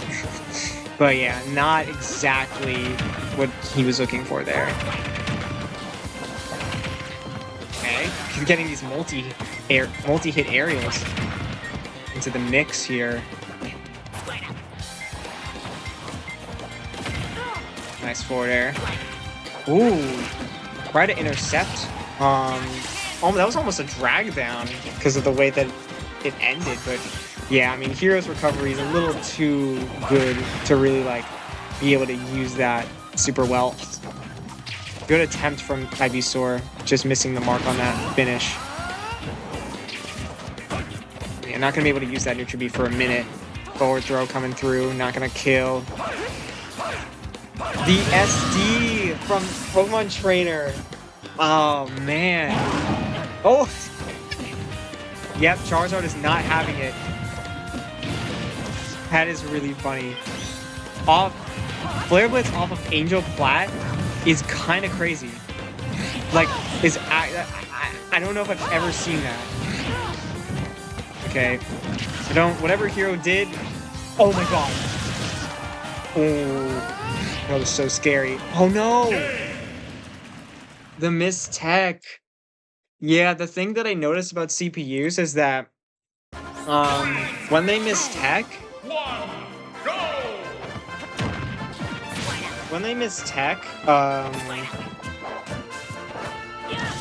they air dodge right after because it's almost as if like they meant a tech and then they mistimed it, so it's like it's almost to them it's like they buffer it. And I'm pretty sure without fail they do that every single time. So when they're off stage like that, a stage spike, it makes it a lot harder for them to actually make it back. Because like yo, that was sick.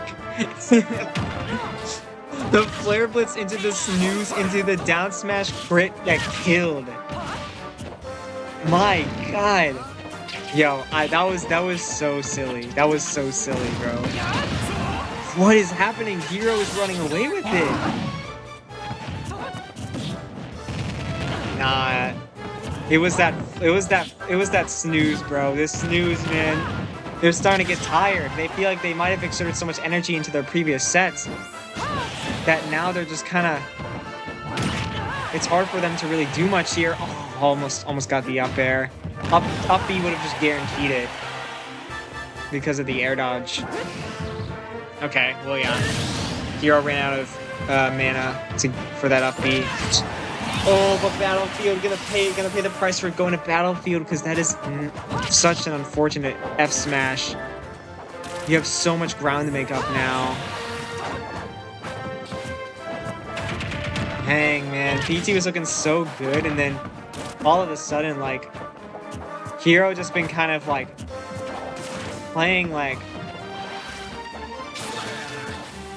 just kind of avoiding more of the things that was knocking them down so hard, and just using that as like leverage to kind of get more hits off.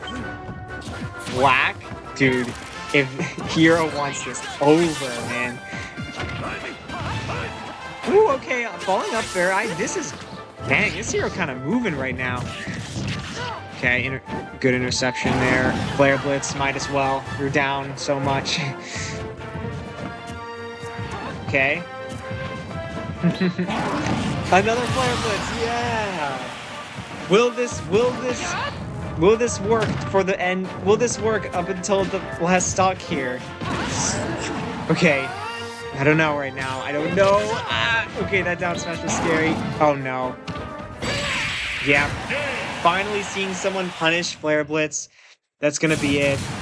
Hero moves it along. I don't know.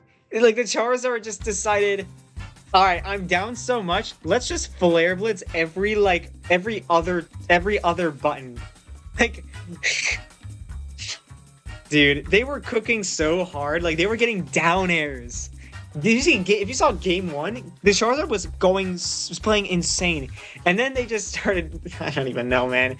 Everything just went downhill after that. Unfortunate for Pokemon Trainer because they had such a good set to make it to this point, and then they just crumbled under the pressure, I feel. Alright, let's get this going. We got one more to do. Oh wait, I gotta take the thing. Yeah, that Charizard was odd, to say the least.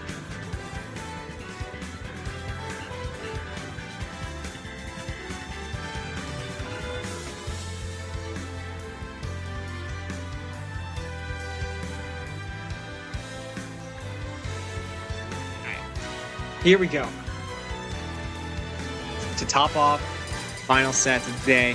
Zelda. It's gonna be Zelda and Insyn. Oops. All right. 3, 2, 1, go! This will be an interesting one. I feel like you know, both these players have so much potential. And I think this is a great tournament to really showcase how powerful they can be. Unfortunately, only one of them can move on. So, granted, you gotta respect both of them for making top 8. Oh, yo, what is happening? Okay, Zelda like saved Instant, and then like Zelda went for like 3 down airs and saved him the first 2 times, and then finally the 3rd time actually killed. Like, this game is already off to a weird start. Side B gonna kill, yeah. That's, I mean, considering how their DI is, as a CPU, you're better off just not getting hit by that if you don't want to die that early. No? Okay. Almost another down air from Zelda to take that stock. That would have been so depressing.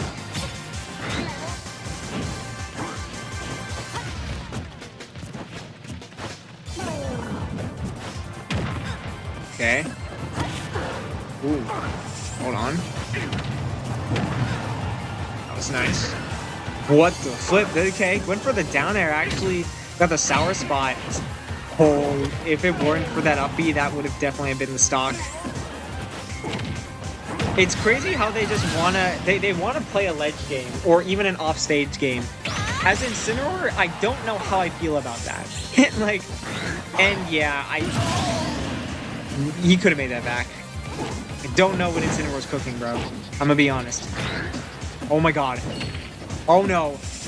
Nah, this is the problem. If you get down air too far down, you're just gonna lose. Okay, up tilt. He wants to finish the game with a bang, I guess. He's starting to play like a real like wrestler who just wants to put on a show. They don't even care if they win or lose. Goodness gracious, and it's just working. Like, I don't even know what to say after that. That's like the second time I've seen a random instant F smash kill. Like finish off a game.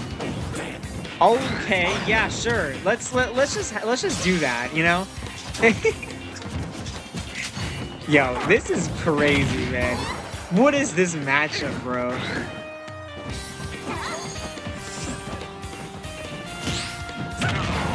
Down smash to punish the get-up attack.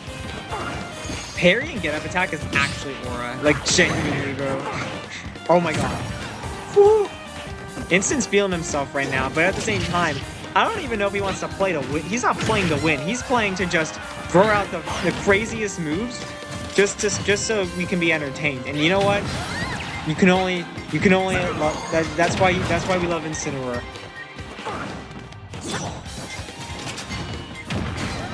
Jeez. Okay. This movement is kind of nice from Incineroar right now.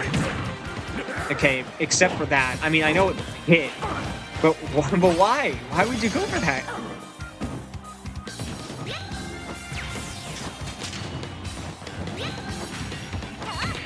Ooh.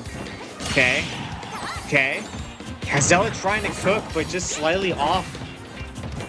And it's making it easier for Incineroar to just kind of put the pressure on. Yeah, okay, yeah. You're gonna get punished for that, though. Good stuff from Zelda. Ooh. Oh my god, they're both just going crazy right now.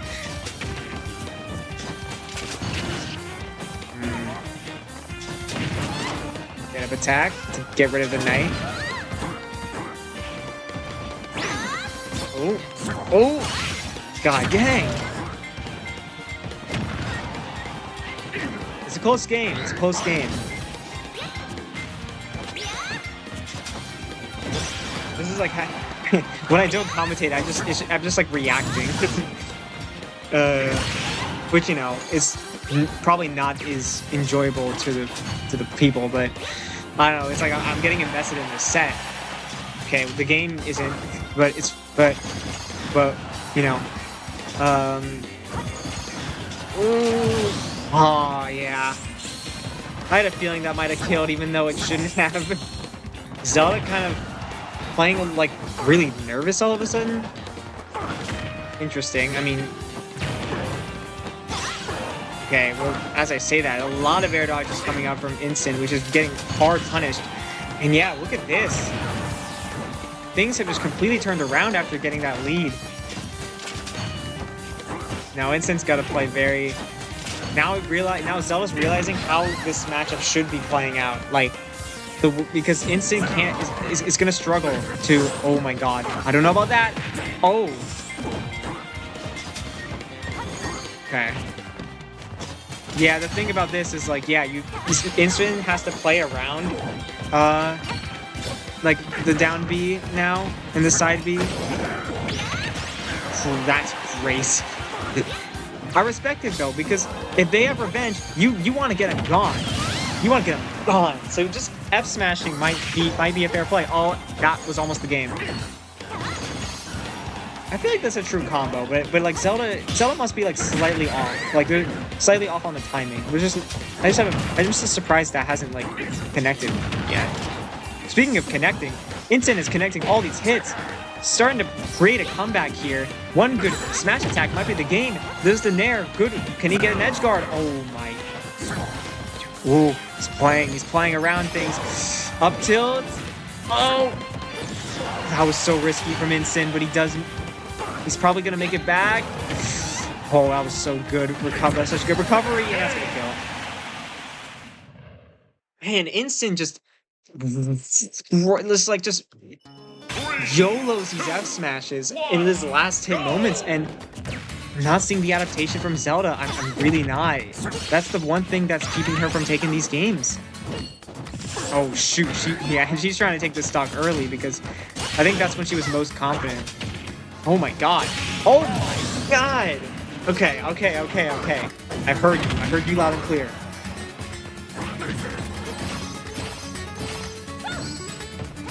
If he did Nair, that would have actually been a combo, but unfortunate. Ooh, random. Oh my god. Yikes, that was a giant hit. Very strong because you revenged the lightning kick, bro. Man, playing with his food right now, like Instant, just like this movement is really like throwing Zelda off. Like she didn't know what to do there. He just went for the F tilt and it got the stock. Okay, there's the forward air. That missed. Okay, sure, why not? That's not gonna kill, no. Trying to look for maybe one more up smash. Oh, or lightning kick. That could have been something, but unfortunately not gonna bode well. Okay, don't know about that revenge. Don't know about that one. Side B's gonna be huge. Not gonna kill. So I'm gonna wait for something. Oh, good shield. someone actually shielding a get-up attack. And wow, and just look at that, man. Incineroar is playing just exactly the way he should be. Like, he's playing confident, right? He doesn't need to play like this super crazy, this super like sophisticated gameplay. As long as he can get the stocks, as long as he can put on a show, that's all he wants. And that's what's making him playing as good as he is. Oh my god. Okay. I saw some cooking, but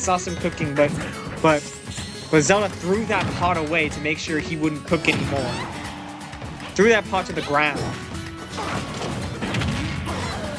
Now he picks it back up. Stir fries some more ingredients. Will it be enough to close out this set in a clean 3-0? I think it is. There it is.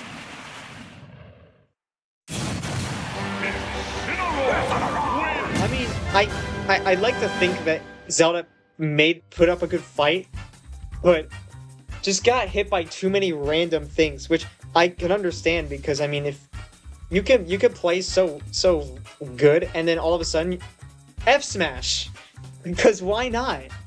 And you know, Incineroar, one of those characters that could get away with it, doesn't really surprise me. You know, man, what a stream, man. I'm being able to do this, finally with a capture card. Got it for my birthday. I'm very grateful that I have this. I might be able to stream stuff, well, maybe not more often, but you know, if I wanna, you know, if I wanna stream like my online brackets, or maybe other people's online brackets, and this is definitely a great way for me to do that. So it's definitely something to think about. Let me see. Total views, we got 36. That's huge. So yeah, I'm very grateful to have a capture card, so I can actually like make this relatively the quality that I want it to be. You know, it's you know, I don't care that it's, you know, it's a little scuffed in terms of the graphics, but at the end of the day, you're just here to watch the gameplay, right? So I made it as minimalist as possible. And so yeah, I mean, what else is there to say? I mean, the next stream is going to be the completion of this bracket, where we will have ourselves one of these 6 players winning this tournament. It'll be between Dark Pit, Captain Falcon, King DDD, Dr. Mario, Incineroar, and Hero. If anyone's got one of these players, feel free to type it in chat. Feel free to make predictions. I mean, obviously you can't officially make predictions anymore. To make sure that people will be able to make predictions in the future, what I'm going to do is I'm only going to have you guys predict the winner's side bracket, so that it's less likely that when you're trying to make the bracket, it's too tedious, because you have to do winners and losers. Plus, losers is really hard to predict, and if you don't get it fully right, then it's just stupid, you know? So you might as well just only have you guys predict the winner's bracket. So for next time, that will be the plan. But yeah, obviously, you know, the only 2 players that have predicted are myself and Dr. Sock. I'm looking pretty good to win this, honestly. Let's see. Who I had in my top 4. I had a lot of, the only one that I still have is King DDD. And to be fair, you know, they are definitely a contender right now, for sure. And then anyone in losers, I do have Incineroar. I have Incineroar still. I could get Grands fully correct. If King DDD, this will be interesting, because in terms of the players that I have left in bracket, it's only the only ones left are Incineroar and King DDD. So it'll be interesting to see if they can get us that far. I'd be very interested in that, because I have King DDD in winner side grands, and I have Incin in loser side grands. It'll be really funny if that ends up being the case. But until that stream comes, we will have to wait and see. I mean, this bracket's shaping up to be really exciting, though. This is why Arcadians are fire, bro. You know, no Kazuya, no Terry, no Me Gunner, no Byleth.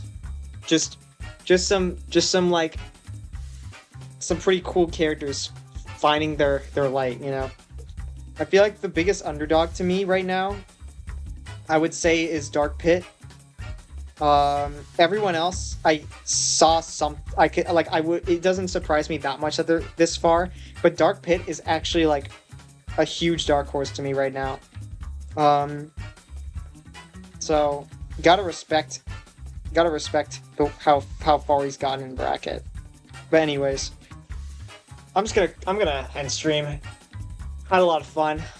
I look forward to the streams that I'll be able to do in the future. But yeah, for Ahmed and Buppers, respect the heck out of you too for typing in chat.